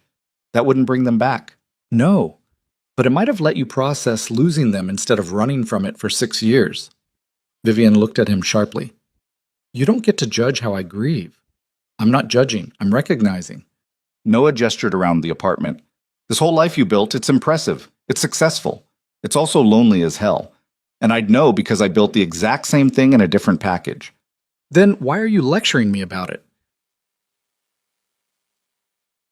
Because watching you do it is like watching myself 3 years ago, and I'm hoping you're smarter than I was. He moved closer. You don't have to keep fighting alone, Vivian. That's why you brought me in, remember? To help. I brought you in to fix my numbers. You brought me in because you were drowning and too proud to ask for a life raft. He met her eyes. But here's the thing about life rafts. They only work if you actually get in them instead of treading water next to them while insisting you're fine. She stared at him for a long moment, then, unexpectedly, she laughed. It was tired and a little broken, but genuine. You're the worst consultant I've ever hired. Good thing I'm not actually a consultant then. What are you? What? Noah thought about it. Someone who knows what it's like to be where you are, and someone who doesn't want to watch you make the same mistakes I did. Vivian was quiet. Then she said very softly, I'm scared. Of what? That if I stop fighting, even for a moment, I'll realize everything I built doesn't actually matter. That I sacrificed real life for something hollow. It's not hollow. You employ hundreds of people. You built something from nothing. That matters. Does it? Or is it just expensive distraction from the fact that I'm 30 years old with no life outside work, no close friends, no relationships that aren't transactional? She shook her head. You have Mason. You have something real. Something that matters regardless of how much money you make or what you build. I have quarterly reports and shareholder expectations. You have more than that. Like what? Like Saturday dinners with a mechanic and his kid who think you're worth knowing even when you're not paying them. That landed differently than Noah intended. Vivian's expression shifted, something vulnerable flickering across her face before she locked it down. You should get Mason home, she said. It's late. Noah recognized a deflection when he heard one. But pushing now would just make her retreat further. Yeah, okay, He gathered Mason, still half asleep, and headed for the door. Vivian walked them out like always. Bennett, she said as he reached the elevator, thank you for listening. Anytime. I mean it. You're one of the only people who talks to me like I'm human instead of just a position. That's because you are human, even when you forget it. The elevator arrived. Mason mumbled something incoherent about dragons. Vivian watched them go with an expression Noah couldn't quite read. On the drive home, Noah thought about walls and windows, and how everyone was just trying to survive their own specific version of grief. He thought about Emma and how she'd known him well enough to call him out when he was hiding behind work. How she'd made him see things he didn't want to see because she'd loved him enough to risk making him uncomfortable. He wasn't sure what he felt for Vivian. Respect, definitely. Understanding, maybe. But there was something else building beneath that, something he wasn't ready to name yet. Mason stirred in the passenger seat. Is Vivian sad like you used to be? What do you mean? After Mom died, you'd smile but your eyes were sad. Vivian does that too. Noah glanced at his son. When did you get so observant? I've always been observant. You just started noticing. Bear, Shawat. Are you going to help her not be sad? I'm trying. Not sure if it's working. Mason was quiet for a moment. Then, Mom used to say the best way to help sad people is just to be there. You don't have to fix them. Just be there so they're not alone. Your mom was right about a lot of things. I know, so I say, Mason yawned. You should be there for Vivian more. I think she's really alone. Noah didn't have an answer for that. The Denver lawsuit hit the news 3 days later. Not major headlines, but enough that industry publications picked it up. The narrative was predictable. Ruthless CEO cuts jobs and shortchanges workers. Vivian's lawyers negotiated aggressively, but the employees had leverage and they knew it. Noah was in Vivian's office when her lead attorney delivered the assessment. We can fight this, the attorney said. A woman in her 40s with silver-rimmed glasses and an expression that suggested she'd seen everything. But it'll be expensive and public. Discovery will drag internal financials into court records. Your restructuring becomes public knowledge. Competitors smell blood. What's the alternative, Vivian asked. Settle. Give them the 6-month severance and extended benefits. Take the hit now, rather than fighting a war that costs more than losing. How much? $460,000 for Denver, probably another $400 when Phoenix employees demand parity. $900,000 total. Vivian looked at Noah. That puts us back to 3 months operating capital. We'd be worse off than when we started. Not quite, Noah said. You're still saving $70,000 monthly from the closures. But yeah, it hurts. The attorney adjusted her glasses. There's one other option. Restructure the settlement as consulting contracts. Bring some key employees on as short-term consultants for the other locations. Pay them through services rendered instead of pure severance. How does that help? Vivian asked. Optics. You're not just cutting people loose, you're utilizing their expertise during transition. It's a better story. And practically, you get value from the money you're spending. Noah considered it. Could work. If you pick the right people. Folks who actually know operations and can help transfer knowledge before the locations close completely. I'll need names by tomorrow, the attorney said. And Ms. Sterling, you'll need to personally call these employees. Make it clear this is about respect, not just damage control. After the attorney left, Vivian stood by her window in that position Noah had learned meant she was processing bad news. I hate this, she said. Hate feeling backed into corners. Hate that doing the right thing financially makes me look like the villain. You're not the villain. You're the person making impossible choices in a situation with no good options. Tell that to the media or the employees who lost their jobs. Those employees lost their jobs because the locations were unsustainable, not because you're cruel. Noah stood beside her. And you're about to offer some of them consulting contracts that'll pay better than their original positions. That's not villainous. That's trying to make a bad situation less terrible. It's also self-serving. So what? Most good deeds are self-serving in some way. Doesn't make them less good. Vivian turned to look at him. Do you ever get tired of being reasonable? Constantly, but it beats being dramatic. I'm not dramatic. You're the most dramatic person I've ever met. You made a business restructuring into a personal crisis. It is a personal crisis. This is my company. Exactly. Yours. Which means you get to decide how to handle it. Noah paused. And right now, you're handling it by taking responsibility and finding solutions instead of blame. That's not villainy. That's leadership. She studied his face like she was trying to figure out if he actually believed what he was saying.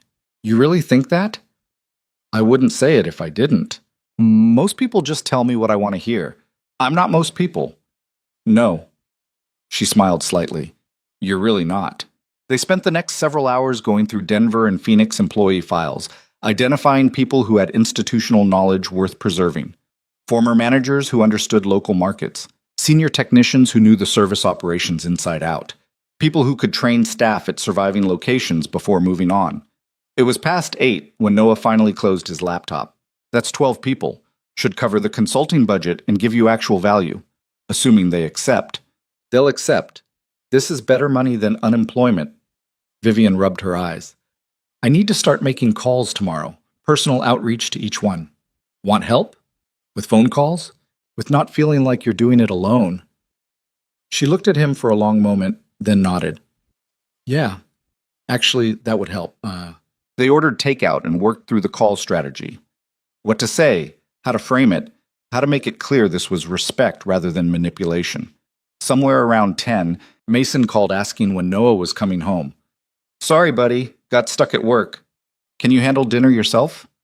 Already made mac and cheese, saved you some, but I'm not promising it's still good. You're the best. I know. Is Vivian there? Yeah, why? Tell her hi from me. Noah smiled. Will do, After he hung up, Vivian was watching him with an expression he couldn't quite read. What? He asked. Nothing, just, you're a good dad. I try. Most people just try. You actually succeed. She picked at her takeout container. Does he ever resent the time you spend here, on this? He hasn't said anything, but you worry about it. Every day. Noah set down his food. I worry I'm repeating the same mistakes I made after Emma died. Hiding in work. Using fixing your problems as a distraction from addressing my own life. Are you? Honestly? I don't know. This feels different, less like hiding and more like building something. Building what? Noah didn't have an answer for that.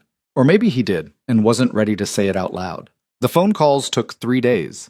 Vivian made them all personally, with Noah sitting in her office providing moral support and occasionally suggesting better phrasing when she got too corporate. Most employees were surprised. Some were skeptical, but 11 out of 12 accepted the consulting offers. The one who refused was a 20-year veteran from Denver named Marcus. Different Marcus from the one who'd gotten reassigned. This one had been a service manager, good at his job, bitter about the closure.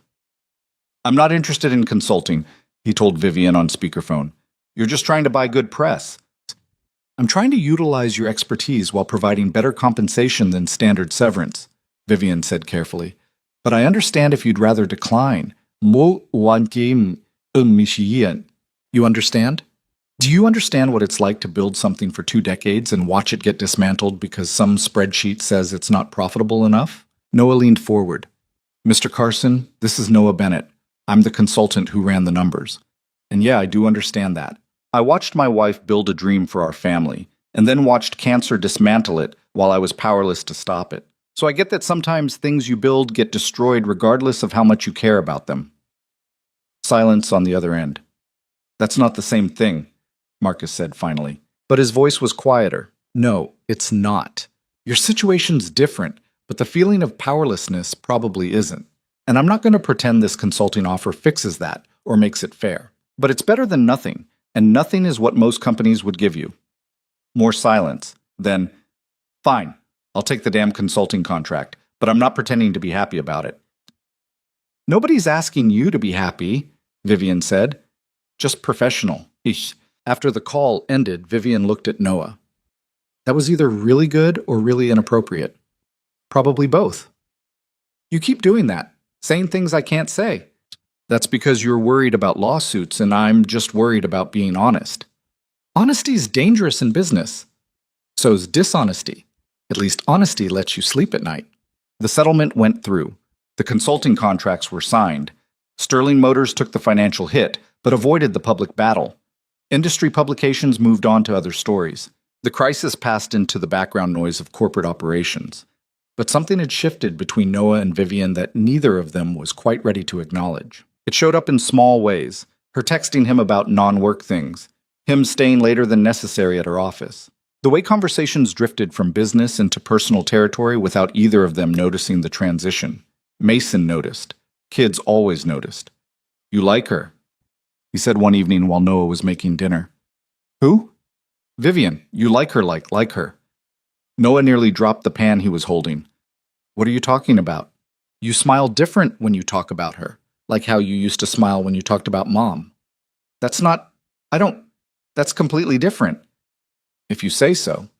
Mason returned to his homework with the satisfied expression of someone who just won an argument. Noah tried to explain that it wasn't like that Vivian was just someone he was helping, that comparing it to what he'd had with Emma was absurd, but the words stuck in his throat because some part of him recognized the truth in what Mason had said. He did smile different. He did think about Vivian more than necessary. He did look forward to Saturday dinners in ways that had nothing to do with the food, and that terrified him, because Emma had been dead for 4 years, and Noah still felt like loving someone else would be betraying her memory. Like moving on meant leaving her behind. Like happiness without her was somehow dishonest to what they'd built together. He stood at the stove, stirring pasta and thinking about grief and guilt, and how they'd tangled together until he couldn't separate them anymore. His phone buzzed. Text from Vivian. Quarterly reports came in. We're ahead of projections for the first time in 18 months. Thank you. He stared at the message, typed several responses and deleted them all. Finally settled on, that's all you. I just provided the map. 3 dots appeared. Disappeared. Appeared again. Maps don't work if nobody follows them. Dinner Saturday? I'm attempting roast chicken. Should I bring fire extinguisher as backup? Probably smart. Noah smiled at his phone like an idiot. Mason walked past and said, See? Different smile. Go do your homework. Already done. I'm just watching you be weird. I'm not weird. You're texting and smiling and stirring the same pot you were stirring 5 minutes ago. That's weird. Noah looked down. The pasta was definitely overcooked. Fine. I'm a little weird. It's okay, Dad. Weird's good sometimes. Mason grabbed a juice box from the fridge. Mom would like her, I think. The words hit Noah harder than expected. Yeah. Yeah, Mom always said you needed someone who could argue with you without you shutting down. Vivian argues with you all the time, and you just argue back. It's like you're both finally speaking the right language. Noah had no idea how his 8-year-old had become so perceptive. Noah had no idea how but it was starting to get unsettling. When did you get so wise? I've always been wise. You're just finally listening. They ate overcooked pasta and talked about school and movies and everything except what was actually on Noah's mind. Later that night, after Mason went to bed, Noah sat in the garage with the Shelby and tried to figure out when his life had gotten so complicated. He'd come to Raven Hollow to escape complications, to build something simple and stable for Mason, to honor Emma's memory by preserving the space they'd planned together. Instead, he'd somehow ended up saving a CEO's failing company, confronting his own grief, and developing feelings for someone he'd spent the first month trying to avoid. Emma would probably find the whole situation hilarious. She'd always said Noah overcomplicated simple things and oversimplified complicated ones. That his real talent was making everything harder than it needed to be, while insisting it was actually straightforward. He pulled out his phone and opened the photos. Found the one of Emma in this garage, paint swatches in hand, laughing at something he couldn't remember anymore. Her smile was bright and real and alive in ways no photograph could truly capture. I don't know what I'm doing, he said to the picture, with any of this. I think I'm helping her, but maybe I'm just helping myself. And I think I might be developing feelings for her, which feels wrong on about 12 different levels. But Mason says you'd like her, and he's usually right about people. So if you've got any advice from wherever you are, now would be a great time. The garage stayed quiet.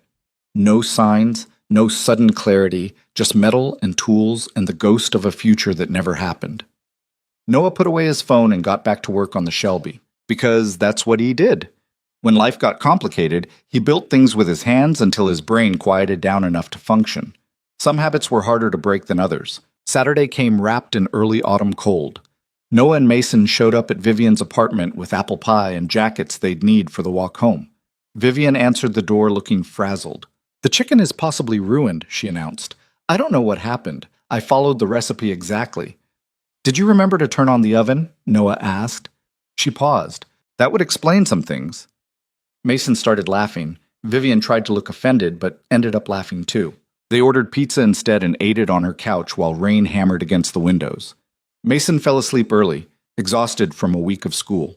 Noah covered him with a blanket and sat back down next to Vivian. "I'm a disaster," she said, gesturing at the kitchen. "I can run a corporation, but I can't cook a chicken. Different skill sets. I used to cook all the time, before everything got complicated." She picked at the pizza crust. "My mom taught me. We'd spend Sunday afternoons trying new recipes. It was our thing." "What changed?" "She died, and cooking alone felt wrong, so I just stopped." Vivian set down the pizza. "Kind of like how you stopped a lot of things after Emma died, I'm guessing." "Yeah, lots of things." "Are you starting again? The things you stopped?" Noah thought about it. "Some of them, slowly." Like what?" "Like caring about people outside Mason. Like building things that matter instead of just building things to stay busy. Like imagining a future that isn't just survival." Vivian turned to look at him. "Is that what this has been? You imagining a future?" "Maybe. I'm not sure yet." "Would that future include—" She stopped, shaking her head. "Never mind. That's not appropriate to ask." "What were you going to ask?" "Nothing. Forget it." But Noah knew what she'd been about to ask, because he'd been asking himself the same question for weeks. "I think it could," he said quietly, "if we're both asking the same thing." Vivian's expression shifted. "Bennett, I'm not saying I have answers.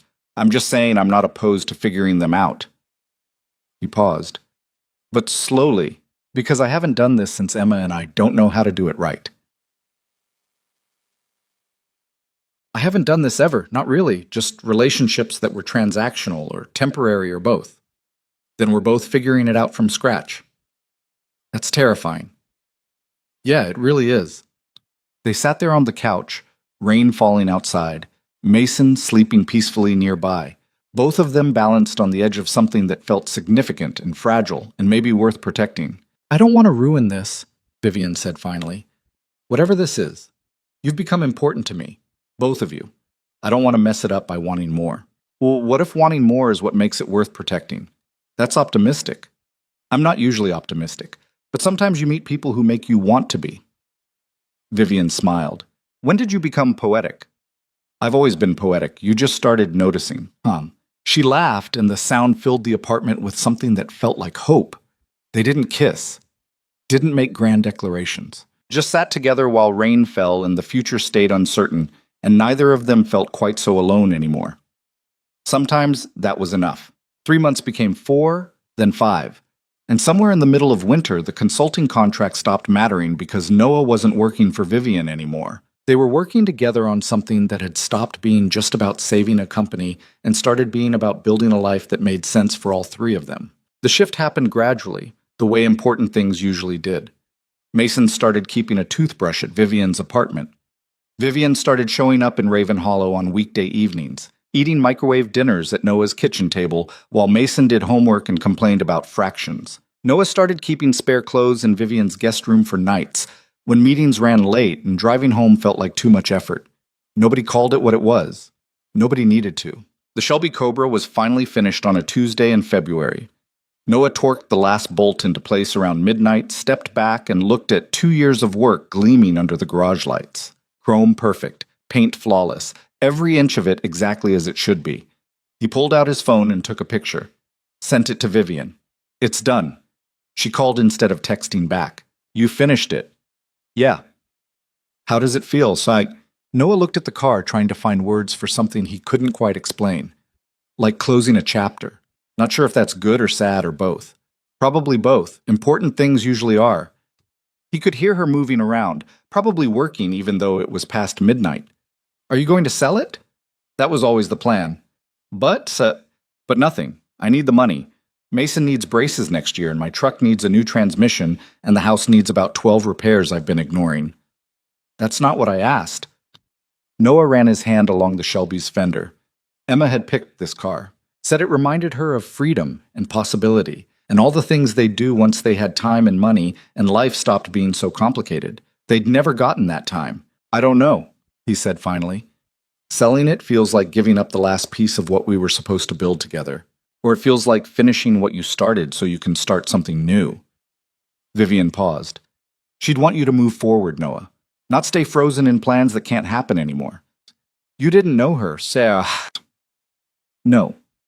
But I know you, and I know you've been using this car as a reason to stay stuck. Her voice was gentle but firm. It's beautiful work. It honors her memory. Now let it go do what it was meant to do. Let someone else love it the way she would have wanted. Noah closed his eyes. When did you get so wise? I had a good teacher, stubborn mechanic who kept telling me hard truths until I finally listened. I'm not a teacher. You're exactly a teacher. You just teach by doing instead of talking. He could hear her smiling. Come to the city tomorrow. Bring Mason. We'll celebrate finishing the Shelby properly. It's a school night. So, sometimes school nights need celebrating too. After they hung up, Noah stood in the garage for another hour, just looking at the car. Emma's dream car. Their future car. The symbol of everything they'd planned and never gotten to live. Vivian was right. He'd been using it as a tether to the past, something he could point to and say he hadn't given up on what they'd built together. But Emma was gone. The future they'd planned was gone. And holding on to symbols didn't change that. The next morning, Noah called a collector he knew from his Chicago days. The man offered $240,000 without hesitation. Noah accepted before he could talk himself out of it. At dinner that night in Vivian's apartment, Mason asked about the car. I sold it, Noah said. Gets picked up next week. Mason's eyes went wide. Really? But you've been working on it forever.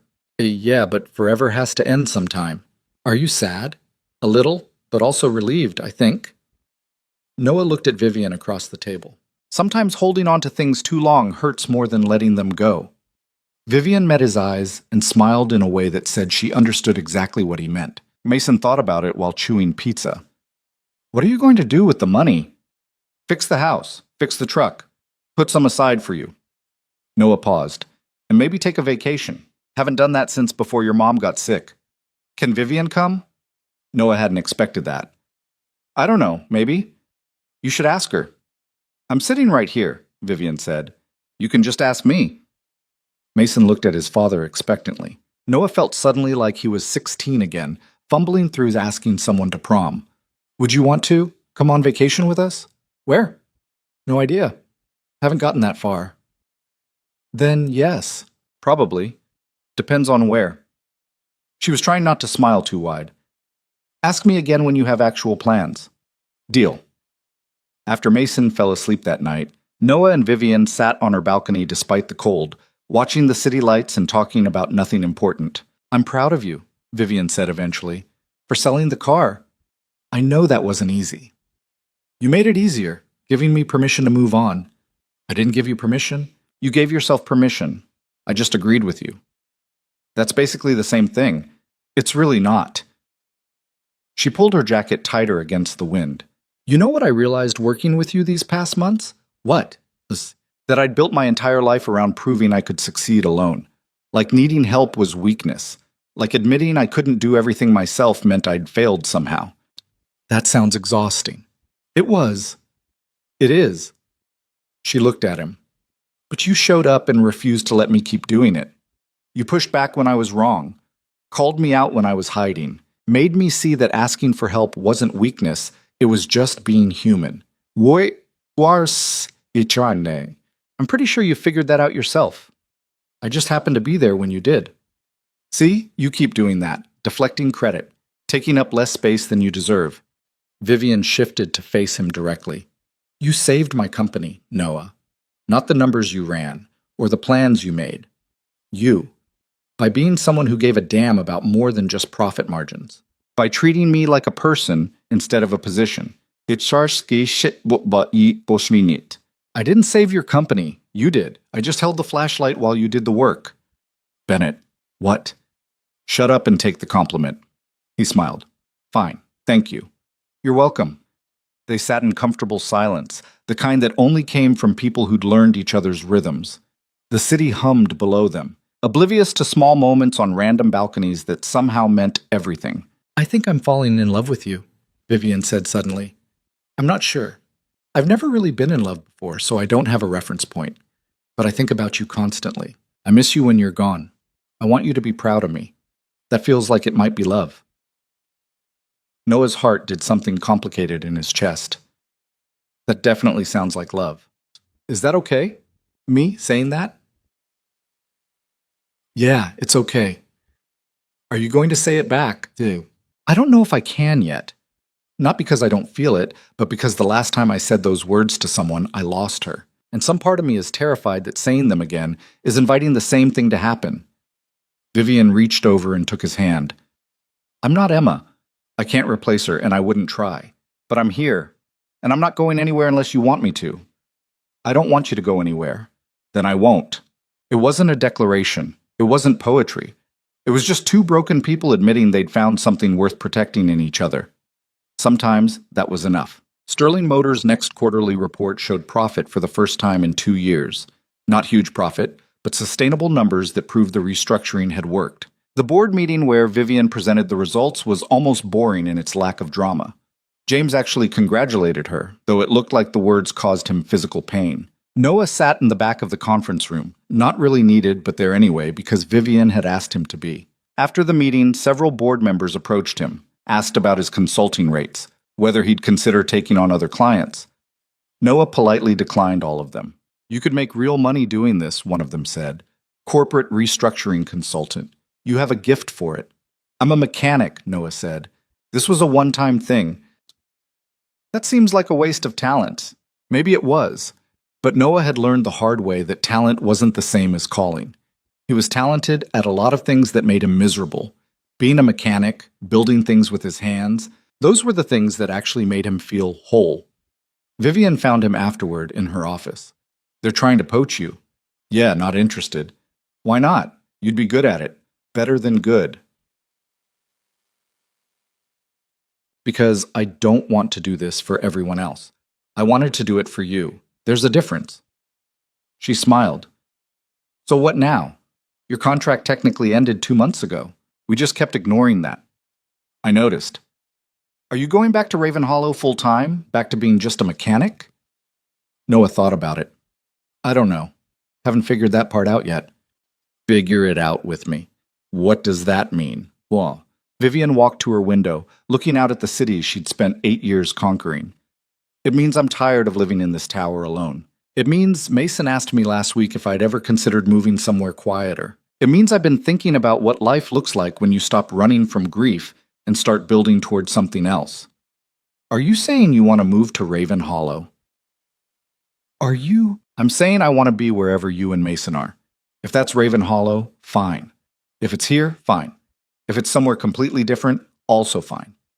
She turned back to face him. I spent years building an empire. Maybe it's time to build a life instead. Your company will survive without me physically being here every day. That's what good infrastructure does. It runs itself. She moved closer. I'm not saying quit immediately. I'm saying start transitioning. Train someone to take over day-to-day operations. Actually take that vacation we talked about. Figure out what we want our lives to look like instead of just reacting to what they've become. Noah processed this. You're serious? Completely. What about your warehouse, the cars you restore? I'll keep it. That's mine.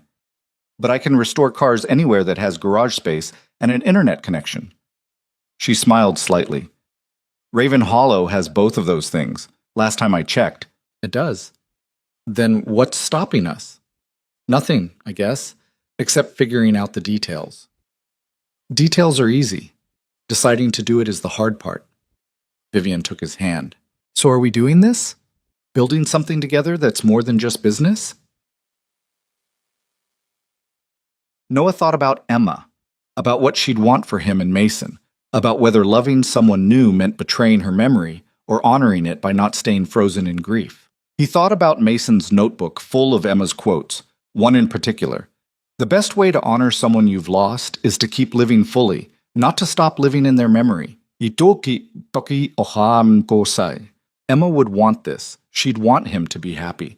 She'd want Mason to have someone who cared about him beyond obligation. She'd want their life to be more than just surviving. Yeah, Noah said. We're doing this. Vivian kissed him. It was the first time, careful and tentative and perfect in its imperfection. When they broke apart, she was smiling. Took you long enough. I'm slow. You knew that when you hired me, Seb. I didn't hire you. You forced your way into my life with stolen cars and stubborn logic. Details. They stood there in her office, the city sprawling below them, both aware that everything was about to change, and neither of them quite sure how, but willing to figure it out together. Mason's reaction to the news was characteristically blunt. Finally, I was wondering when you two were going to figure it out. You knew? Noah asked. Dad, everyone knew. You were the only ones being weird about it. Wasn't being weird. You were extremely weird. Vivian was trying not to laugh. Okay, maybe a little weird, Noah admitted, but it's complicated when you're a grown-up. Everything's complicated when you're a grown-up. That's why being a kid is better. Mason looked at Vivian. Are you going to move to our house or are we moving to your apartment? Neither yet. We're going to figure it out slowly. That's boring. You should just move in. You're already there half the time anyway. Mason, Noah warned. What? It's true. Mason returned to his homework. But whatever. Grown-ups always make things more complicated than they need to be. Over the next few months, they did exactly what Mason suggested, just slowly enough that it felt intentional rather than rushed. Vivian started spending weekends in Raven Hollow, then long weekends, then full weeks. She set up a home office in Noah's spare room and discovered she could run Sterling Motors remotely better than she'd run it from her tower office. Being away from the day-to-day drama let her see patterns she'd missed before, opportunities she'd been too busy to notice. She promoted a VP to COO and gave him authority to make decisions she'd previously hoarded for herself. The company didn't collapse. It actually improved. She kept her apartment in the city but stopped living there. It became the place she stayed when meetings ran late. Nothing more. Noah expanded his garage, adding space for Vivian's restoration projects. They worked side by side most evenings, her restoring a 1955 Thunderbird, while he took on repair jobs for locals who appreciated honest work at fair prices. It wasn't the life he'd planned with Emma, but it was a good life anyway. Different didn't mean worse. It just meant different. The vacation happened in May. 2 weeks in Colorado, just the three of them, hiking trails Mason complained about for the first mile before declaring amazing by the third. They stayed in a cabin with no Wi-Fi and spotty cell service, and Vivian only checked email twice the entire time. One afternoon, while Mason was fishing in a nearby stream, Vivian turned to Noah on the cabin's porch. I need to tell you something. Noah set down the book he wasn't really reading. That sounds ominous. It's not. I don't think... She took a breath. I'm thinking about selling Sterling Motors. Not immediately, but in the next year or two, while it's profitable and stable, while I can get good value for it. Why? Because I realized something working with you. I built that company because I was running from grief and proving I could succeed alone. But those aren't good reasons to keep doing something once you've achieved it. She gestured around them. This is what I actually want. Time, space, freedom to work on things that matter without board meetings and shareholder expectations. What would you do instead? Restore cars. Consult occasionally for companies that need restructuring. Maybe teach somehow. Pass on what I learned. She looked at him. Build a life with you and Mason that's about more than just survival or success. Just living. Noah thought about that. About what living actually meant versus what he'd been doing for the past 4 years. I think that's the smartest thing you've ever said. Really? Really. You've been chasing your parents' approval through success they never got to see. But you already proved yourself. You don't have to keep proving it forever. Vivian leaned against him. When did you get so wise?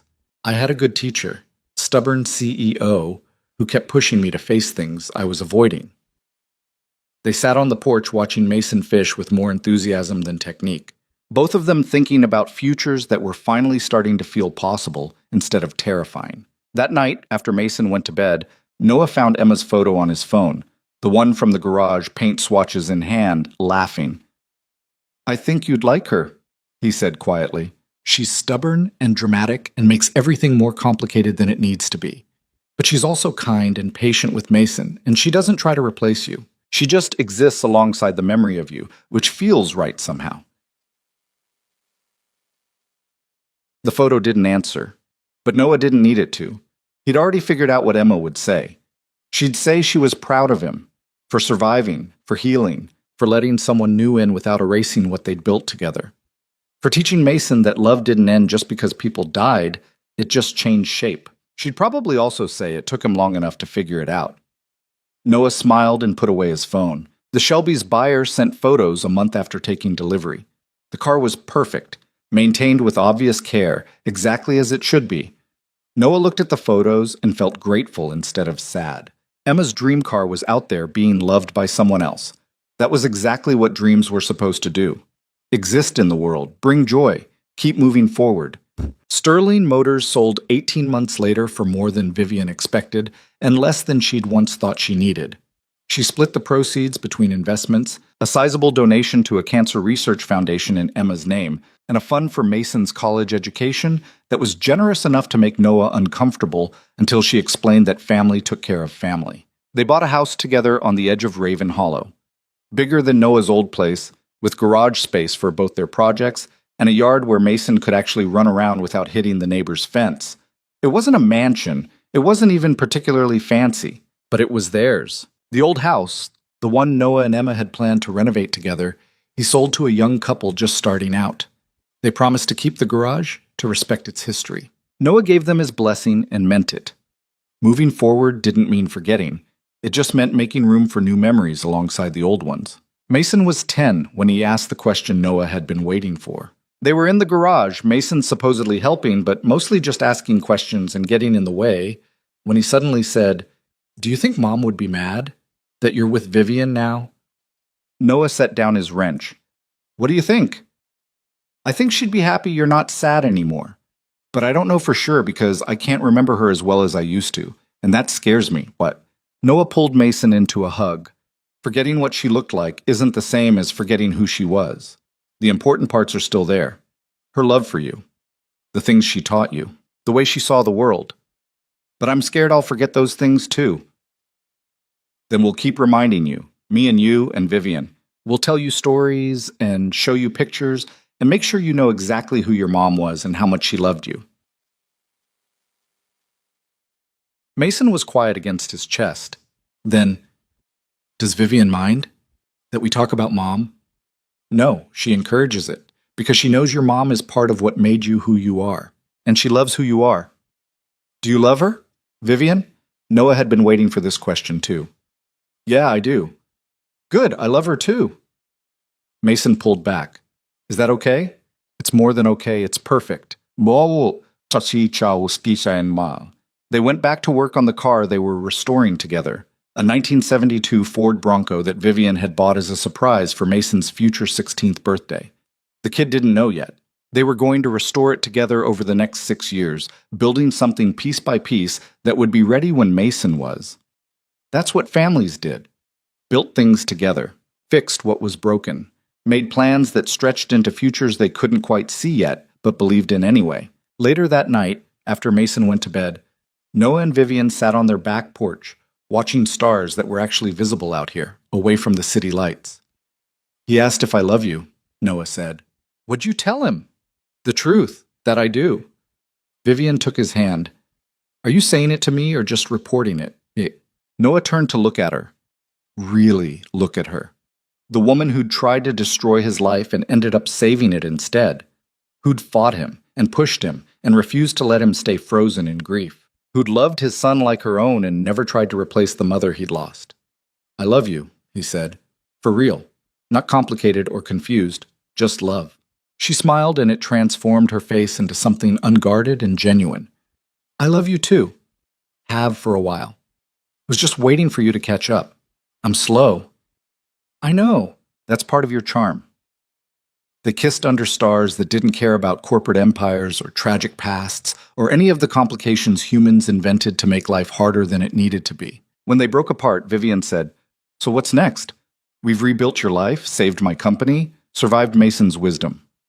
What do we do now?" Noah thought about it. "We keep building, whatever that looks like. Together." "That's not very specific." "I'm a mechanic, not a poet." "You're both, you just don't admit it, Rita." "Fine. We keep building specific things, good things, things that matter to us and Mason. We help other people when we can. We restore cars and eat too much pizza and take vacations without checking email. We live. Not just survive. Actually, live. That's better. Thank you." You're welcome. They sat there holding hands, talking about nothing and everything, making plans that were half serious and half jokes, building a future one conversation at a time. Because that's what love was, Noah had learned. Not grand gestures or perfect moments, just showing up, being present, choosing each other over and over even when it was hard, even when grief made things complicated, even when the future was uncertain. Emma had taught him that the first time. Vivian had reminded him the second time, and Mason had made sure he didn't forget. Some lessons were worth learning twice. The garage lights were still on when Noah finally came inside after midnight. The Bronco sat there half-finished, patient, waiting for him and Mason to build it into something whole. Behind it, Vivian's Thunderbird gleamed nearly complete, just needing final touches. Noah turned off the lights and locked up, thinking about cars and people and how both needed careful attention and patience to become what they were meant to be. In the morning, he'd wake up to Mason complaining about breakfast and Vivian stealing his coffee and all the beautiful chaos of a life that was nothing like he'd planned and somehow better than anything he could have imagined. He'd lost Emma. That grief would never fully disappear. But he'd found Vivian and rebuilt himself and learned that the human heart was bigger than anyone expected. Big enough to hold memories of people who died and love for people who were still here. Big enough to break and heal and break again and still keep beating. That was the thing about survival nobody told you.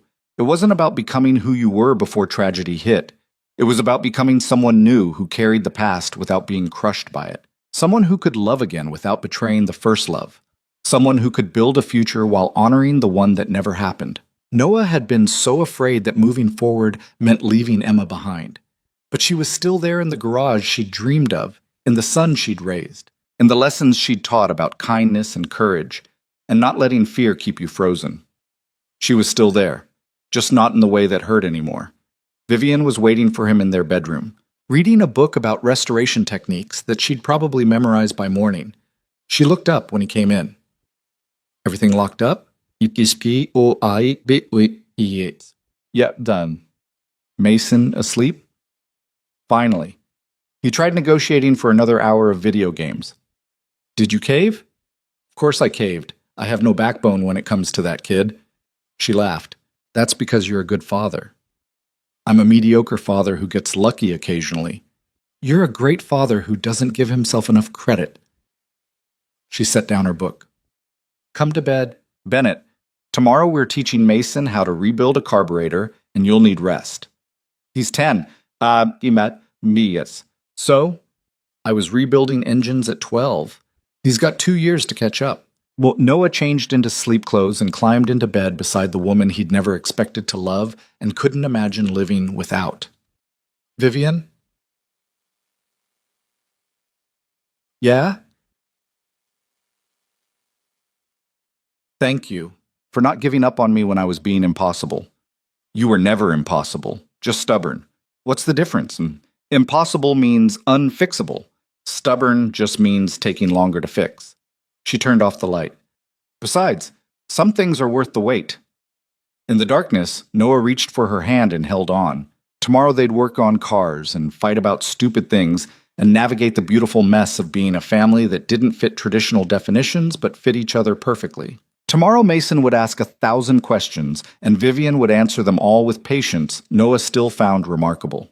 Tomorrow, they'd keep building the life they were creating together, imperfect and real and worth protecting. But tonight, in the quiet space between waking and sleep, Noah just held on to the woman who'd saved him by letting him save her first, and felt something he hadn't felt in years.